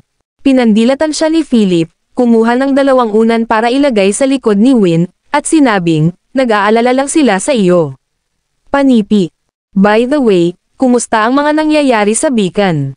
Ano ang sinabi ni Tito Martin? Gusto niya pa bang ibigay ko lahat ng shares? Tanong ni Win. Nag-aalala siya tungkol sa kumpanya nitong nakaraang araw. Natural, nag-aalala rin siya sa kaligtasan ni Philip. Walang pakialam na sinabi ni Philip, lahat ay hinalagaan. Kailangan lang nating itali ang ilang maluwag na dulo. Tumanggo si Win at sinabing, Philip, mga tito ko sila, kung tutuusin. Hindi mo ba sila masyadong malupit? Isang babala lang ang gagawin. Mukhang inaasahan na ni Philip na sasabihin iyon ni Win. Ngumiti siya at sinabing, alam ko ang ginagawa ko, huwag kang mag-alala. Bumalik sa Riverdale, mabilis na pumasok si Bernard sa ward at sinabing, Martin, may balita kami. Umalis si Philip sa Riverdale at pumunta sa Upper Creek. Nakaupo sa kama ng ospital, nagdilim ang mukha ni Martin nang marinig ang balitang ito at nagtanong, ano ang nangyari? Bakit bigla siyang umalis? Sabi ni Bernard, tinanong ko yung taong inayos ko sa Upper Creek para alamin. Naaksidente si Win at nadala sa ospital. Muntik na siyang malaglag. Nang marinig ito ni Martin, malamig ang kanyang ekspresyon at nagtanong, maasahan ba ang taong inayos mo sa Upper Creek? Talagang maaasahan siya, Martin. Ang lalaking ito ay ang underground kingpin sa Upper Creek, na kilala bilang Master 8 sa mga lansangan. Ang kanyang tunay na pangalan ay Brad Wise. Napakalakas niya at isang hakbang na lang siya sa tatlong Panginoon ng Upper Creek, excited na sabi ni Bernard. Tumanggo si Martin. Pagkatapos ng ilang sandali ng pagninilay-nilay, malamig niyang sinabi, mabilis na makipag-ugnayan kay Brad Wise at sabihin sa kanya na dalhin ang kanyang mga tauhan para paalisin sina Philip at Win. Ito ang aming magandang pagkakataon at hindi namin ito maaaring palampasin. Gusto kong magbayad si Philip ng masakit na kabayaran para sa pang-aapi sa akin. Ang nag-iisang tagapagmana, Philip Clark, Kabanata 1641. Nanatili si Philip kasama si Win sa ospital hanggang sa gabi. Matapos makumplito ang iba pang pagsubok, pinalabas si Win sa ospital at handa nang bumalik sa hotel. Wala namang seryoso sa kalagayan niya pero sobrang kinakabahan ang mga tao sa paligid niya. Kung tutuusin, manggang anak na si Win. Si Philip ang personal na nagmamaneho ng kotse at hindi pinayagan si Heath at ang kanyang mga tauhan na sundan sila. Kung tutuusin, hindi alam ni Win ang kapangyarihan niya sa Upper Creek. May mga bagay na hindi pa niya kayang sabihin sa kanya. Matapos malutas ang usapin na kinasasangkutan ni Beacon at Martin Johnston at dinala niya si Win pabalik sa Arcadia Island, ang oras ay halos hinog na. Lumiko ang sasakyan sa isang remote na lane at halos wala pang 2 blok ang layo nila sa hotel. Biglang hamarang ang 3 van mula sa harap at likod, na hamarang sa sasakyan ni Philip. Nagulat si Philip at napapreno. Sabay abot ng kamay niya para hawakan si Win na nakaupo sa front passenger seat. Muntik na siyang itapon. Agad na nagalit si Philip. Kung hindi dahil sa mabilis na reflexes niya ngayon, siguradong aksidente ang nangyari. Isang blonde na binata na nakasuot ng leather jacket na may makinis na hitsura ang naghatid ng 4 o 5 underlang palabas ng van. Mahigit 100 tao ang bumaba sa 3 van. Lumapit sila, kumatok sa bintana ng kotse, at sinabing, lumabas ka sa kotse. Bilisan mo baka basagin natin ang sasakyan. Bawat isa sa kanila ay mukhang mabangis at nananakot na may mga bakal na tubo at talam sa kanilang mga kamay. Malinaw na hindi sila mabubuting tao sa unang tingin. Kailan pa naranasan ni Win ang ganitong sitwasyon? Agad siyang namutla sa takot.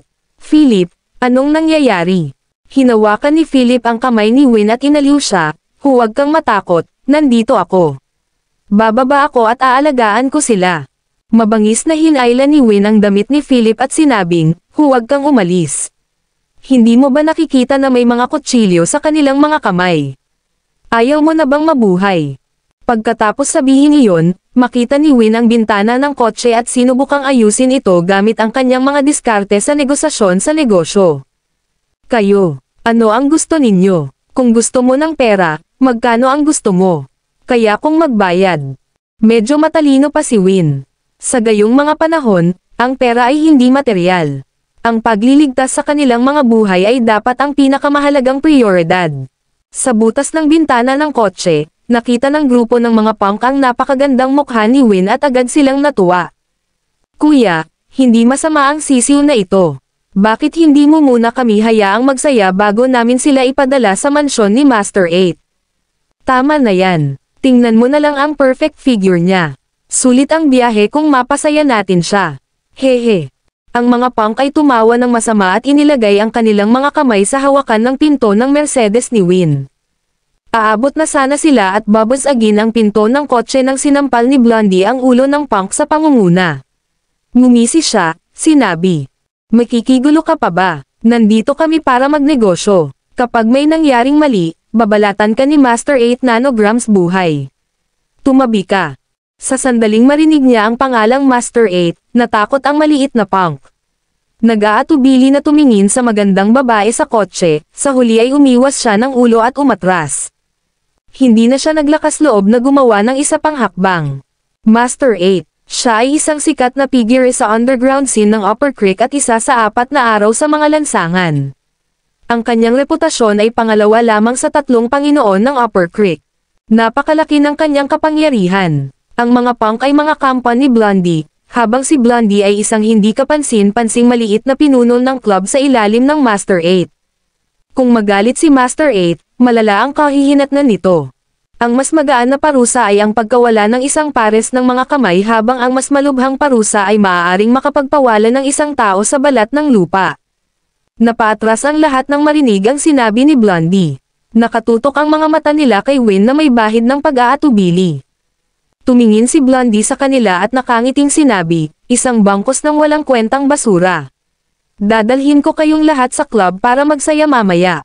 Tapusin muna natin ang mga bagay para kay Master 8. Kumunat ang noo ni Philip. Parang narinig niya si Blondie na may sinasabi tungkol kay Master 8. Master 8, sino ba yon? Sa pagkakataong ito ay mas mabigat ang tunog ng mga bakal na tubo na tumatama sa salamin ng bintana ng sasakyan, lalo na sa gilid ni Win kung saan basag na ang bintana ng sasakyan. Ang nag-iisang tagapagmana, Philip Clark, Kabanata 1642.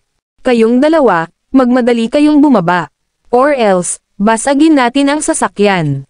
Bumaba ka na. How dare you sumuway sa utos ni Chad? Alam mo ba kung kanino nagtatrabaho si Chad? Namumutla ang maselang mukha ni Win habang kinakabahang hinawakan niya ang kamay ni Philip at sinabing, ano ang dapat nating gawin? Tumawag tayo ng pulis. Tumingin si Philip sa paligid at sinabing, huwag kang magmadali. Kung tatawag tayo ng pulis, natatakot ako na magagalit lang ito sa kanila. Kapag binasag nila ang sasakyan, masasaktan ka. Ano ang dapat nating gawin kung gayon? Sa sobrang pag-aalala ni Win ay halos mapaiyak na siya. Tiningnan ni Philip si Win ng malambing at sinabing, Winnie, may tiwala ka ba sa akin? Anong gusto mong gawin? Napatingin si Win kay Philip na walang kasiguraduhan. Bagamat hindi niya alam ang gagawin ni Philip, nanginginig pa rin ang puso niya nang makita ang tapat at maamong mga mata ni Philip. Kinagat niya ang kanyang mga ngipin at sinabing, may tiwala ako sa iyo. Anong gagawin mo? Ngumiti si Philip, kinuha ang kanyang telepono, at mabilis na naghanap ng numero. Aniya, tawagan ang taong ito at sabihin na may problema si Philip Clark. Pagkatapos, ipikit mo ang iyong mga mata. Sa sinabi nito, inilagay ni Philip ang kanyang kamay sa hawakan ng pinto ng kotse. Ay, nag-aalalang sabi ni Win. Natatakot siyang gumawa ng kalokohan si Philip. Tiningnan ni Philip ang nag-aalalang tingin ni Win at ang init ng kanyang puso. Iniyakap niya ang kanyang mga braso sa leeg ni Win, marahan itong hinalikan sa kanyang noo, at mahinang sinabi, huwag kang mag-alala, magiging maayos din ako. Hindi ko hahayaang may mangyari sa iyo at sa bata. Agad naman niyang binuksan ang pinto ng sasakyan at bumaba. Nang makalabas siya, ang mga mata ng lahat ng gangster ay bumaling kay Philip. Sinamantala ni Win ang oras na ito para i-dial ang numero ng telepono na sinabi ni Philip sa kanya. Hello, ang pangalan mo ba ay Victor Bell? Si Philip Clark ay nasa problema. Mayroong 100 punk na nakapalibot sa kanilang sasakyan, at hindi mahihirapan si Philip sa pag-aalaga sa kanila. Gayunpaman, noong nag-uusap pa sina Philip at Win kanina, nakita niya ang isa pang van na paparating mula sa likuran ng sumulyap sa rearview mirror. May 2 van sa harap at 2 sa likod. Hindi malawak ang kalsadang ito, halos katumbas ng mas malaking eskinita. Ang mga van ay ganap na nasandwich ang sasakyan ni Philip sa gitna. Wala nang paraan para makatakas ngayon. Buti sana kung mag-isa lang si Philip, pero andin din si Win ngayon at buntis siya. Kung alam lang niya, hindi niya muna hahayaang umalis si Heath at ang iba pa. Kung inatake nila si Win habang nadidistract siya sa laban, delikado. Nag-iisip din si Philip kung paano bibili ng maraming oras. Nang makita nila si Philip na bumaba sa sasakyan, bumakas sa kanilang mukha ang pagkalito. Tinanong ng isa sa mga punk si Blondie, "Chad, siya ba iyon?" Medyo naguguluhan din si Blondie. Inilabas niya ang kanyang telepono at hinanap ang larawan para sa paghahambing. Bakas agad sa ekspresyon niya ang excitement niya. "Mga kapatid, siya na. Iyan ang batang inutusan ni Master 8 na tanggalin tayo sa lahat ng paraan." Ang lahat ay naging wild nang marinig nila ito. Ito pala ang batang ito. Kinuha ni Blondie ang mahabang punyal sa kanyang kamay, itinutok ito sa kanyang balikat, at sinabing, "Ang swerte natin ngayon. I just wanted to try my luck and never expected na mangyayari talaga. Napakadali ng trabahong ito." Tumawa ng malakas si Blondie, kilala rin bilang si Chad. Bahagyang kumunot ang noo ni Philip at nagtanong, "Yung lalaking blonde ang buhok, sino ang nagpadala sa iyo dito? Ano ang layunin? What the F***? Talagang nililigawan mo si kamatayan. Pagod ka na bang mabuhay? How dare you talk to Chad ng ganyan?" Galit na nagmura ang mga punk. Kinaway-kaway ni Chad ang kanyang kamay at masiglang sinabi, "Ayos lang, hayaan mo akong ayusin ang mga bagay-bagay para sa iyo bago ka mamatay. May nagalok na bayaran kami para sa iyong 2 braso, 2 paa, kasama ang 1 dosenang tadyang, hanggat maaari naming bilangin. Ang dagdag na sirang buto ay kikita tayo ng $5,000 pa. Kung sino naman, hindi mo na kailangang itanong. Kung gusto mong malaman, alamin mo kapag nakarating ka na sa impyerno." Ang nag-iisang tagapagmana, Philip Clark, Kabanata 1643.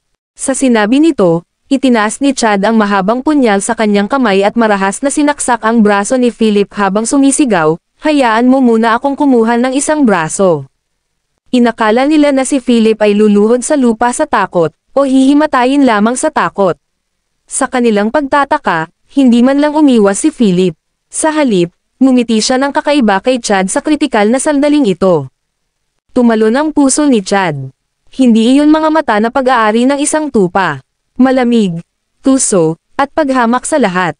Ito ay malinaw na isang lobo na kumakain ng mga tao nang hindi dumura ng mga buto. Dapat siyang ibagsak ng mabilis, kung hindi. Habang nag-flash sa kanyang isipan ang pag-iisip, umikot ang talon ni Chad at itinutok sa dibdib ni Philip. Ang mga taon ng instinct na hinahasa sa pamamagitan ng pamumuhay sa gilid ng kutsilyo ay nagsabi kay Chad na kung ang taong nasa harap niya ay hindi papatayin sa oras, siya ay nasa malaking problema. Gayunpaman, huli na ang lahat. Bago pa siya mahawakan ng talon ni Chad, nakailag na si Philip sa pag-atake at gumanti ng malakas na suntok sa katawan ni Chad. Hindi nakaiwas si Chad sa oras at ang suntok ni Philip ay tumama sa tiyan niya. Kahit na nakatagpo siya ng 100 laban kay Master 8 at nakita ng dugo ang kanyang talam, nakita pa rin siya ng mga bituin matapos masuntok ni Philip. Kaagad pagkatapos, lumipad siya palabas at bumangga sa van na nakaharap sa kalsada sa likuran, na naging sanhi ng pagkabasag ng salamin sa isang kalabog. Napatulala yung ibang punk, bilang mga kampan ni Chad, paanong hindi nila alam ang kanyang kakayahan sa pakikipaglaban. Siya ay isang tunay na master ng capoeira. Ngayon, na-knockout siya sa isang suntok. Natarante silang lahat at nagmadaling lumapit kay Chad. Si Chad ay nasa mabuting pisikal na kondisyon. Hinimas-himas niya ang kanyang tiyan habang tumatayo at hinampas ang mukha ng kasambahay na tumakbo para tulungan siyang makatayo. "Damn it, bakit mo ako tinutulungan? Ibaba mo siya." Nagmura si Chad. Nakuha ng kanyang mga tauhan ang order at mabilis na pinalibutan si Philip. "Mga lalaki, huwag kayong matakot. Mayroon kaming lakas sa mga numero. Kahit gaano pa siya kagaling, mag-isa lang siya. Sabay-sabay tayong maningil at kunin siya. How dare you touch our boss, damn it." Napaharap sa sigaw ng mga punk, nagalit si Philip.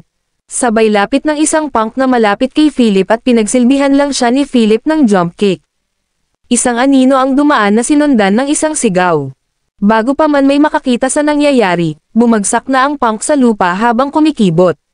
Tapos, walang gumagalaw dahil nahimatay siya. Banal na she *T. Napakasabog ng atake ng batang ito. Akala ng lahat ay inaasahan ito sa isang taong kayang talunin si Chad sa isang suntok. Kaagad, tinalikuran nila ang lahat ng pagmamataas at nagsimulang sumali sa isang tag team match at siege attack, random na umaatake gamit ang mga armas mula sa lahat ng panig. Hinampas nila ang katawan ni Philip na parang bagyo.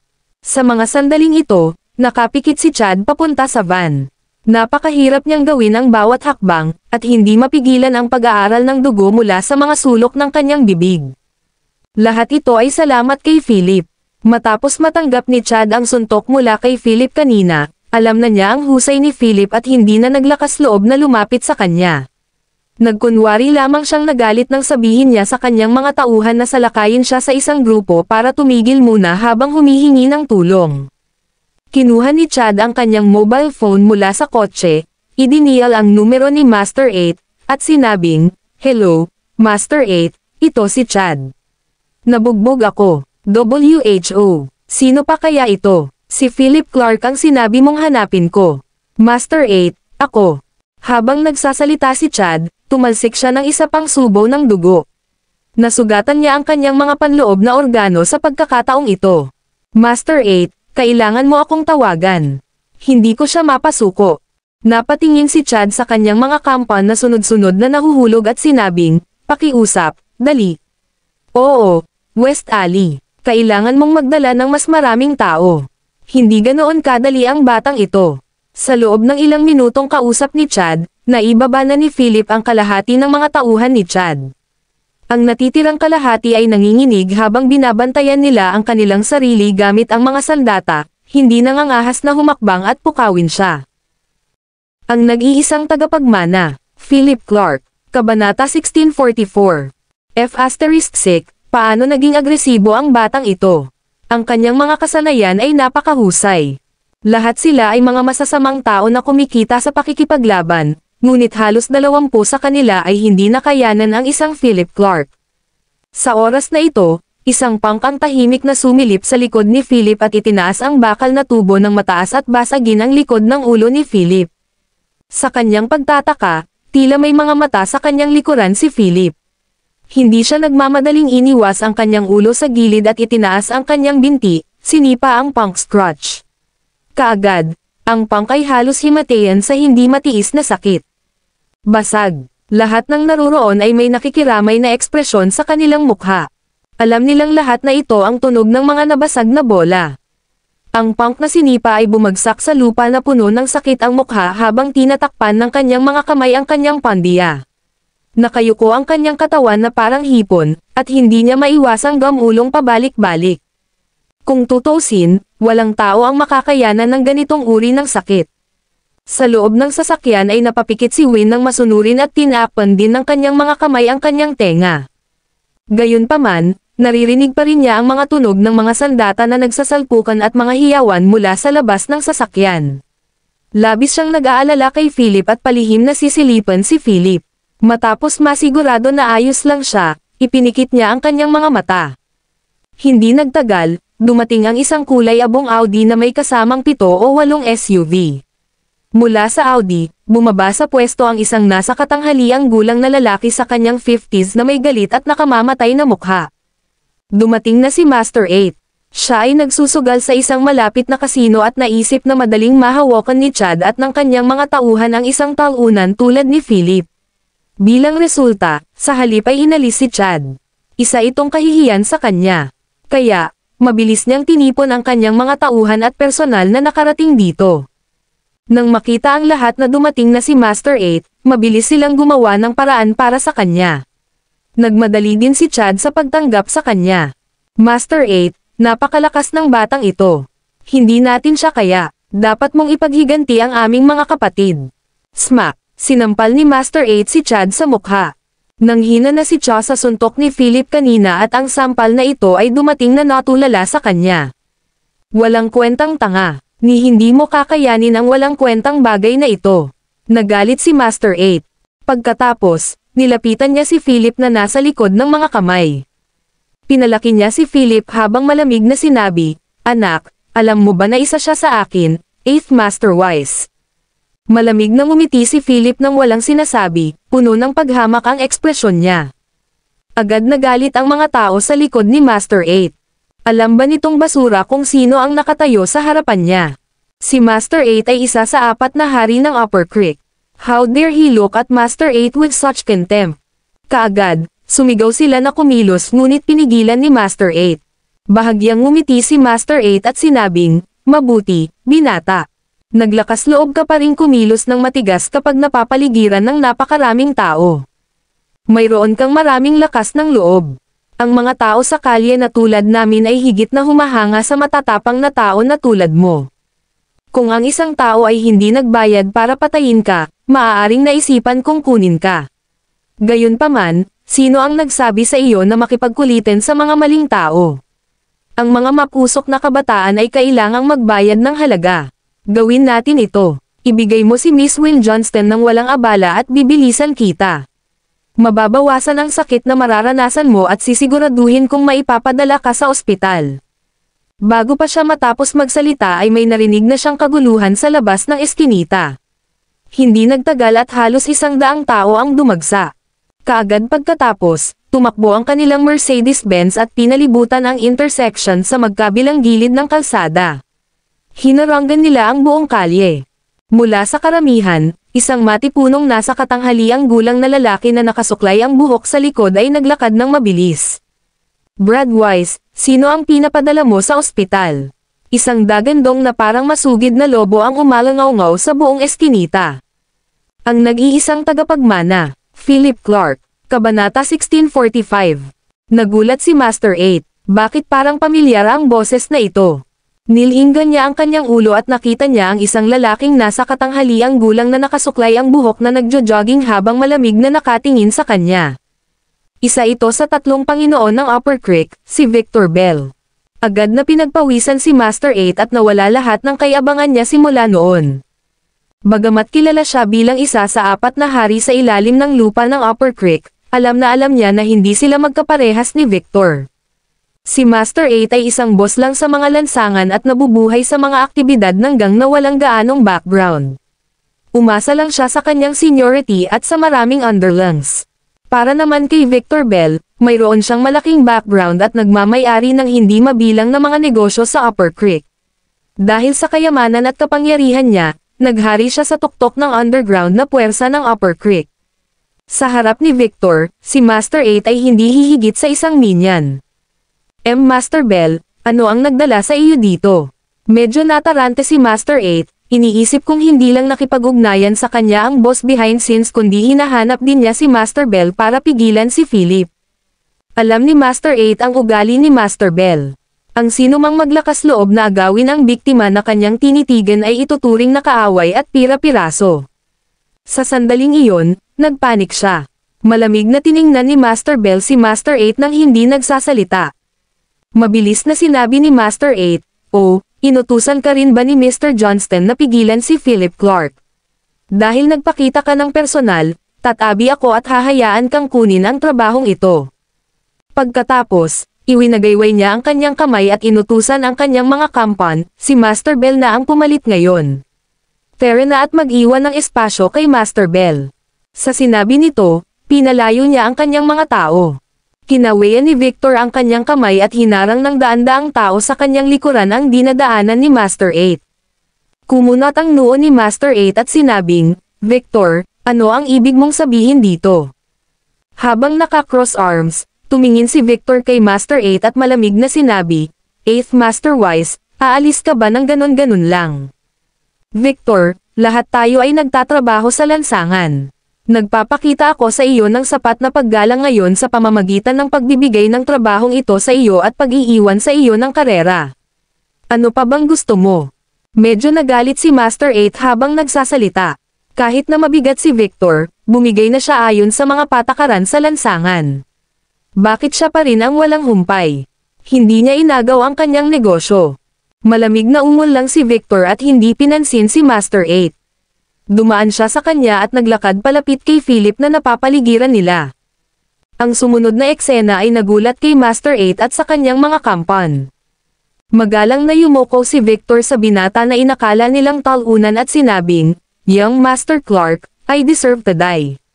Nahuli ako ng isang hakbang dito at nagdulot ng pagkabalisa sa inyo ni Madam. Nasa ibang lugar ako ngayon at nagmamadaling lumapit sa akin pagkatanggap ko ng tawag mula kay Madam. Hindi ako natagalan kahit kaunti. Banal na she asterisk T. Napatulala ang lahat. Ang mga underlings ng Master 8 ay hindi pa nakatagpo ng maraming big shot at kadalasan ay mga bastos na nagdulot ng kaguluhan sa marketplace.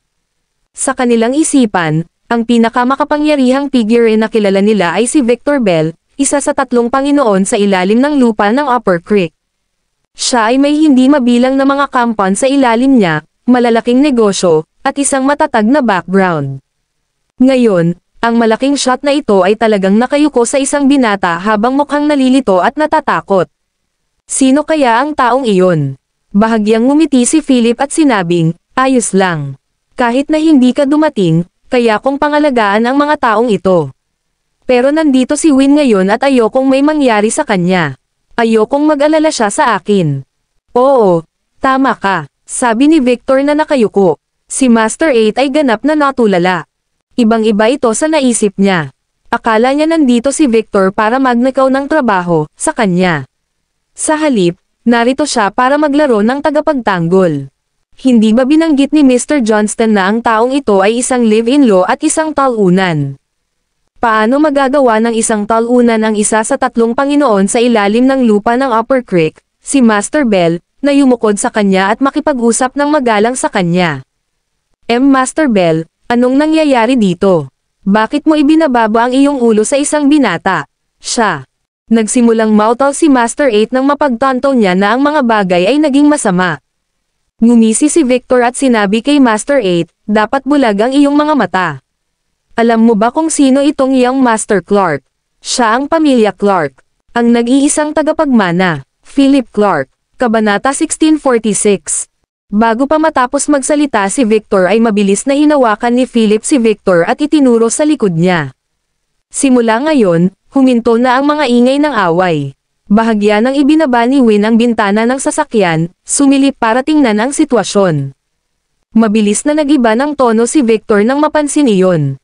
Nako, kamag-anak siya ni Hoyt Luther, ang direktor ng Upper Creek Chamber of Commerce. How dare you stop his car? Pagod ka na bang mabuhay? Nang marinig iyon, nagulat si Master 8. Si Master 8 ay nasa 50s na at palaging may average na posisyon sa mga underground forces sa Upper Creek. Sa mga tuntunin ng seniority, siya ay isang veterano na may maraming underlings. Gayunpaman, sa mga tuntunin ng kapangyarihan, siya ay malayo sa ilalim ni Victor. Ang dahilan ay wala siyang background sa negosyo.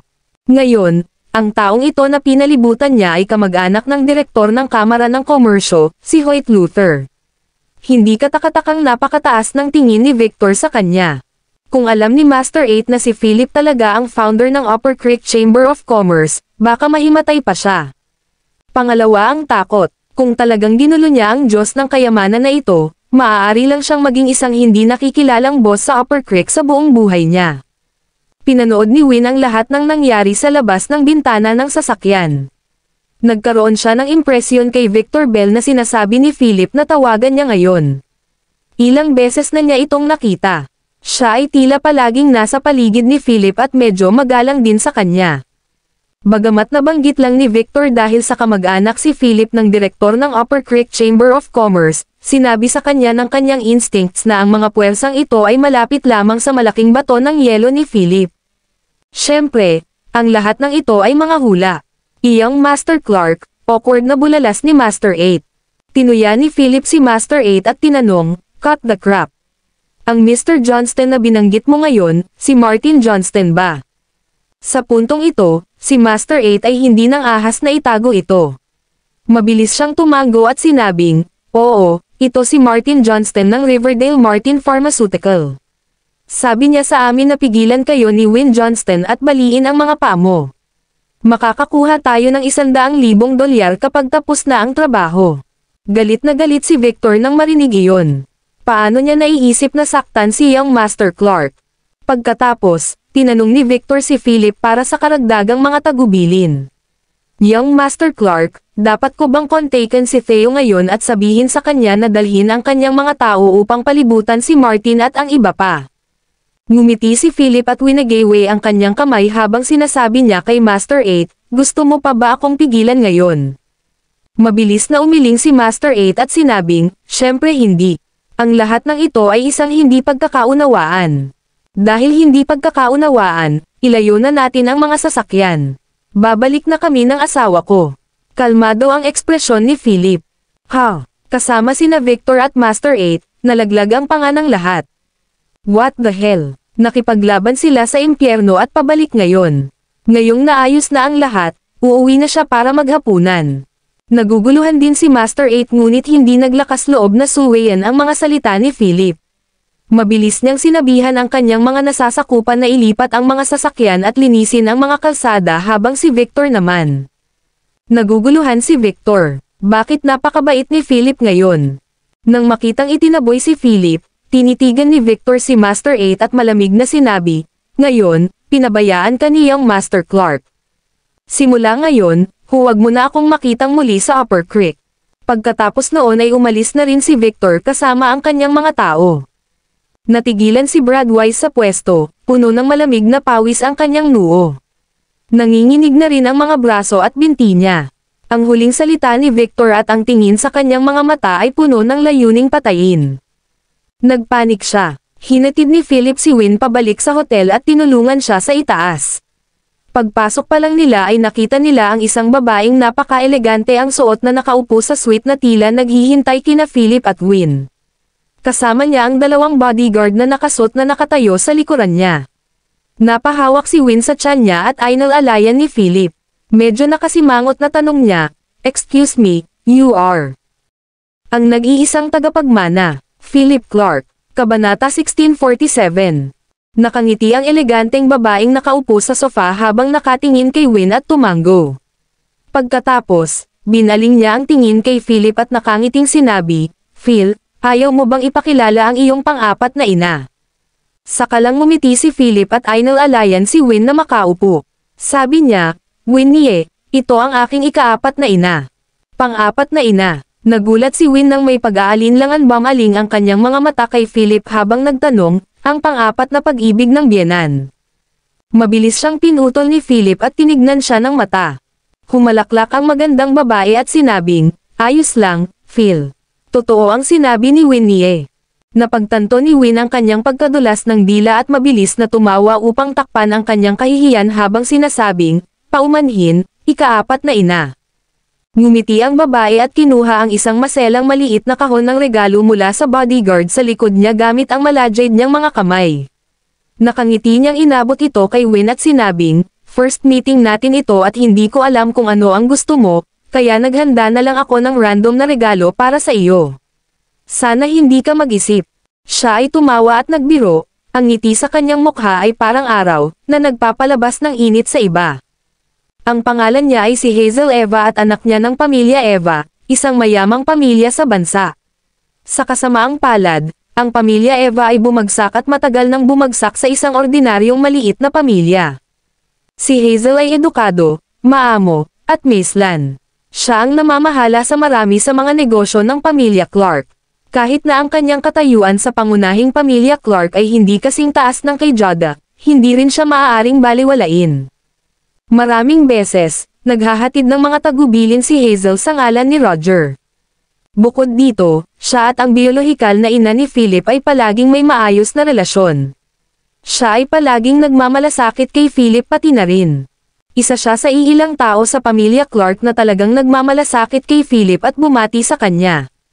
Tinanggap ito ni Win nang may kahihiyan at sinabing, "Salamat." Then, sinulyapan niya si Philip, medyo hindi sigurado. Ngumiti si Philip at sinabing, "Kunin mo na. Ito ay mula sa ika-apat na ina, kaya't nagsimula alang ito bilang isang regalo mula sa aking ina." Nang marinig ito, hindi na tumanggi si Win at tinanggap ang regalo. Ngumiti din ng malambing si Hazel kay Philip at sinenyasan itong maupo. Pagkatapos, hinawakan niya ang kanyang kamay at sinabing namumulang mga mata, "Phil, nagdusa ka nitong mga taon.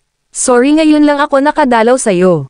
Umiling si Philip at sinabing, "Ika-apat na ina, huwag mong sabihin iyan. Isa kang tunay na mabuti sa akin. Alam ko ito." Pinunasan ni Hazel ang mga luha sa gilid ng kanyang mga mata at tumingin kay Philip at Win. Hinawakan niya ang kanilang mga kamay at sinabing, dapat alagaan ninyong dalawa ang inyong mga sarili.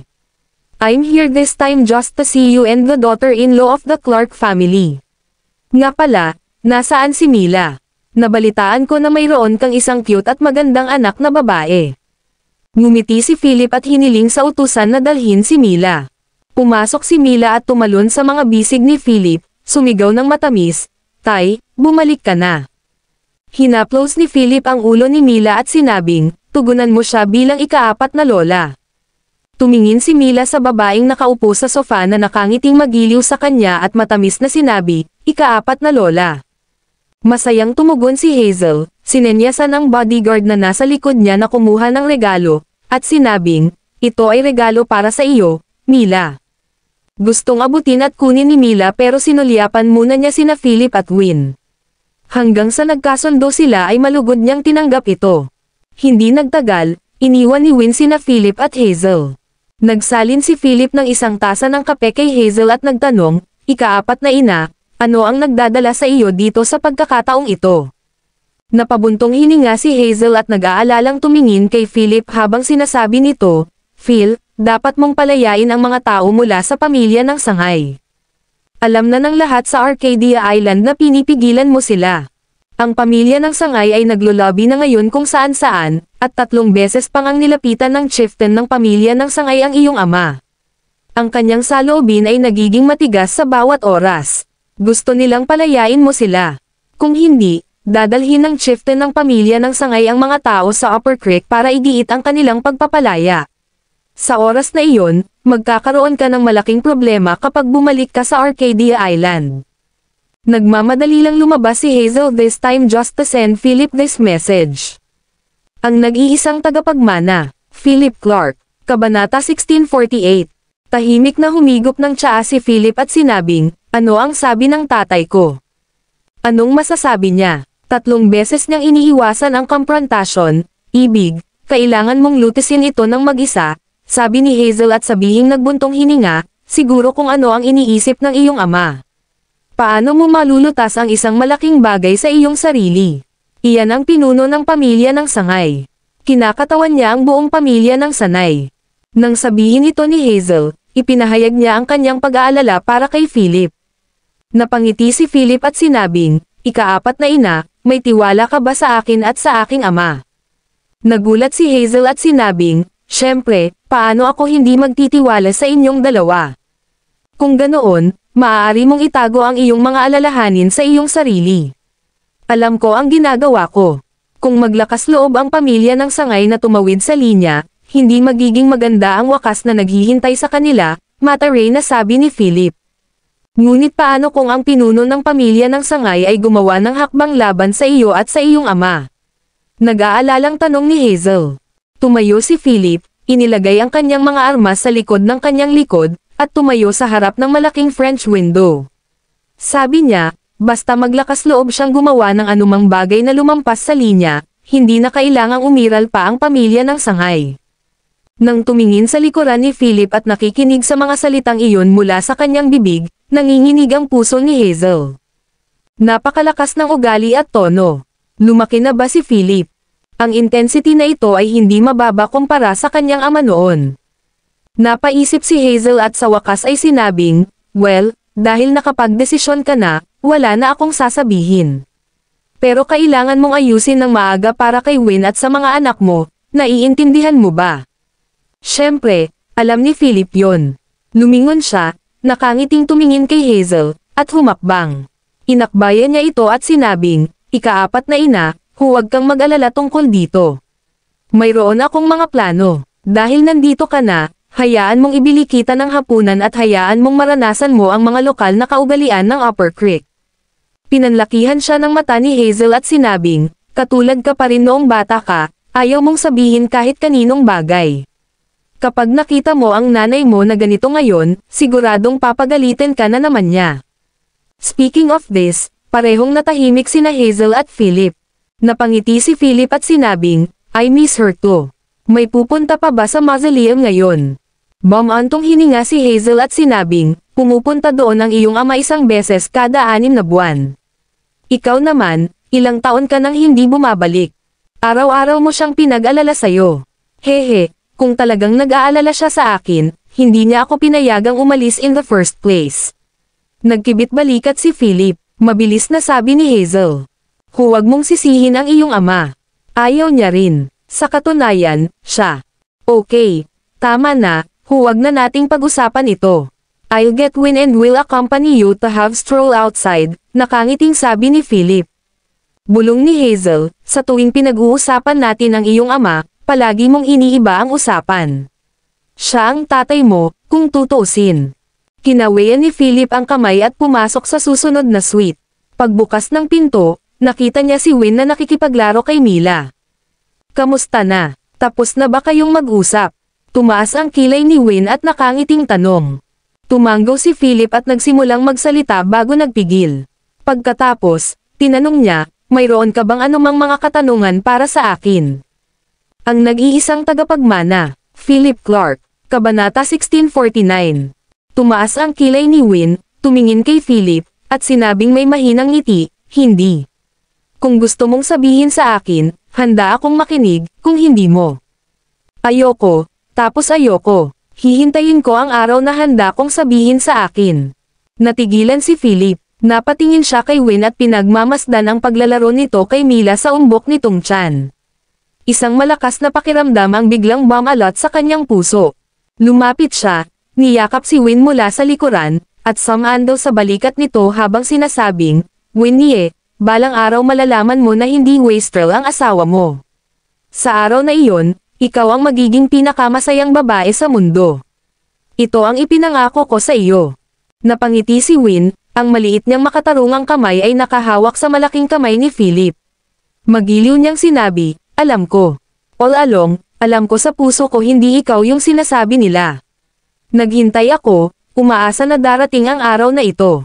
Sa totoo lang, kahit wala ka talagang kwenta, asawa pa rin kita at tatay ni Mila, naiintindihan mo ba? Tumanggaw si Philip at sinabing, naiintindihan ko. Pagkaraan ng ilang sandali, isinama ni Philip sina Win at Hazel para kumain sa isang high-end na restaurant sa malapit. Noong gabing iyon, bumalik si Hazel. Hindi siya hiniling ni Philip na manatili dahil alam niyang abala siya sa maraming gawaing pampamilya sa bahay. Sayang 8 na nang bumalik sila sa hotel suite. Pagkapasok nila sa pinto, nakita nila sina Charles at Martha na naghihintay sa kwarto. Philip, saan mo na naman dinala ang anak ko? Hindi mo ba alam na napakahina niya ngayon? Bakit ka pa tumatakbo kasama siya? Kung may mangyari, kakayanin mo ba ang mga kahihinatnan? Matiim na tinitigan ni Martha si Philip at nagmura kaagad nang makita siya nito. Itong si Philip, kagagaling lang ni Win sa ospital at muli niya itong inilabas. Nais ba niyang mamatay siya? Pagkasabi noon ay mabilis niyang sinigawan si Charles para tulungan si Win na makaupo. Walang magawa si Philip at walang gustong magsalita. Gayunpaman, sinabi ni Win, Nay, huwag mong kausapin si Philip ng ganyan, ayos lang ako. Pinagkakaguluhan lang kayo nito. Anong ayos sa'yo? 2 buwan na lang bago ang takdang petsa mo at walang ingat na tumatakbo kasama siya. Kung may nangyaring mali, magsisisi ka. Si Martha ay mabangis, ngunit ito ay para din kay Win. Kaya naman, pinili ni Philip na manahimik. Noong nakaraan, sinubukan niya ang lahat ng paraan para maghiwalay sila ni Win. Nang makitang hindi nagsasalita si Philip, kahit nagbuntong hininga si Martha habang nagtanong, Philip, hayaan mo akong magtanong sa iyo, kailan mo kami papayag ang bumalik sa Riverdale? Ano ang balak mong gawin sa pag-iwan sa amin dito? Naka-house arrest ba tayo? Nang marinig ito ni Charles, nagtanong din siya, Oo, Philip, dapat bumalik na kami ng nanay mo ngayon. Kung tutusin, marami pa tayong kailangang hawakan sa bahay. Napaisip si Philip at sinabing, maghintay pa tayo ng ilang araw. Ako na muna ang bahala sa mga gawain sa Riverdale. Ilang araw pa, bakit napakatagal bago harapin ang usapan sa Riverdale? Iniisip mo bang ilagay ako at ang iyong ama sa ilalim ng pag-aresto sa bahay at pagkatapos ay kunin ang beacon para sa iyong sarili? Mariing sigaw ni Martha sa inis. Ano ang intensyon ni Philip sa pagpunta sa kanila sa Upper Creek? Nang marinig ang sinabi ni Martha, mukhang hindi nasisiyahan si Win at sinabing, Nay, anong kalokohan ang sinasabi mo? Paano mo maiisip si Philip sa ganoong paraan?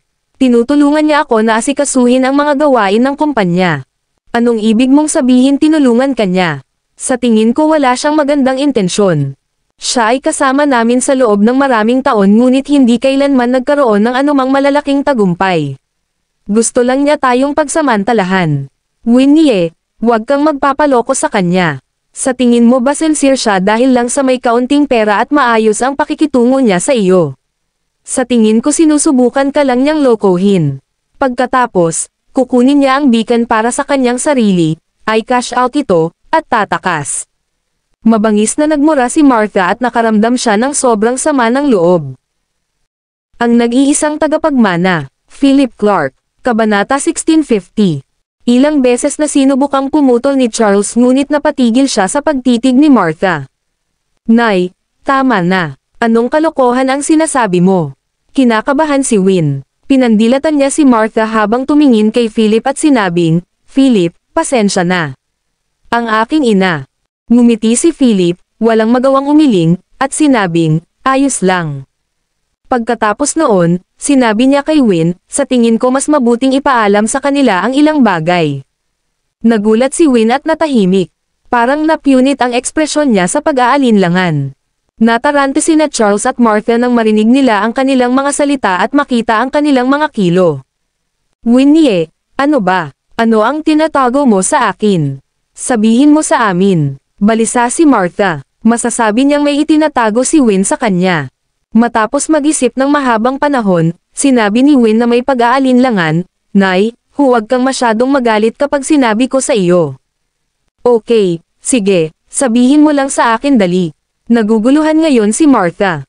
Tumingin si Win sa kanyang ama at sinabing, si Tatay, Tio Martin at Tio Bernard ay nilustay si Beacon at kinasuhan pa nga ako ng maling akusasyon ng maling paggamit ng pondo ng kumpanya. Ilang araw na ang nakalipas, may kasamang abogado si Lynn at gusto niyang ibigay ko ang lahat ng shares. Si Philip ang tumulong sa akin na malutas ang isyo. Bukod dito, ang aking dalawang tiyuhin ay sinakop din ang unang palasyo sa pamamagitan ng puwersa. Hindi ka na makakabalik sa Riverdale. Bumalik si Philip ilang araw ang nakalipas para harapin ang mga gawain ng kumpanya. Boom! Nang marinig ito, kapwa nag-iinit ang ulo ni na Charles at Martha na tila isang pagsabog. Ang pangalawa at pangatlong kapatid niya ang gumawa ng ganoon. Winnie, nagsasabi ka ba ng totoo? Si Martha ay labis na nababalisa. Nawala na ba ang kumpanya? Wala na ba ang villa? Ang moldito na sina Martin Johnston at Bernard Johnston. How dare they take advantage kapag ang iba ay down? Galit na napahawak si Charles sa kanyang dibdib, bumibigat ang kanyang paghinga nang bumagsak siya sa sofa. Dad, ano pong nangyayari sa inyo? Nag-aalala si Win. Mabilis na humakbang pasulong si Philip at tinapik si Charles sa kanyang likod, kasama niya ang mga deep breathing exercises. Matagal bago kumalma si Charles. Uminom siya ng isang malaking baso ng tubig sa isang lagok habang mahigpit na ikinuyom ang kanyang mga kamao habang nagmumura, hindi ako makapaniwala na may dalawang magnanakaw sa bahay. Hindi ko sila tinatrato ng masama pero talagang napakahayop nilang ginawa sa akin. Nagalit si Martha at nagmura, Charles, tingnan mo lang ito. Wala na ang kumpanya at wala na ang bahay. Masasabi kong hindi mabuting tao ang dalawang kapatid mo. Hindi ko ine-expect na ganito ang gagawin nila sa atin. Nang makita ang galit na mga in-laws, mahinang sabi ni Philip. Dad, Mom, huwag kang mag-alala tungkol dito. Halos inayos ko na ang bagay na iyon. Kailangan ko lang itali ang ilang maluwag na dulo. Sa loob ng ilang araw, kukuha ako ng magbabalik sa iyo. Nang marinig ito, hinawakan ni Charles ang mga kamay ni Philip at sinabing, talaga. Nalutas mo na ba talaga ito? Paano sina Martin at Bernard? Nanlamig ang mukha ni Philip habang sinasabi, Tay, tinuruan ko na sila ng leksyon. Kung tumanggi silang magsisi, hindi ako magiging mabait sa kanila. Nandito ako ngayon para bigyan ka ng heads up tungkol dito. Total, mga kapatid mo sila at mga tito ni Win. Kung may ginawa silang masama sa sino man sa inyo, hindi ako maglalamang sa kanila. Abangan ang mga susunod pang mga kabanata.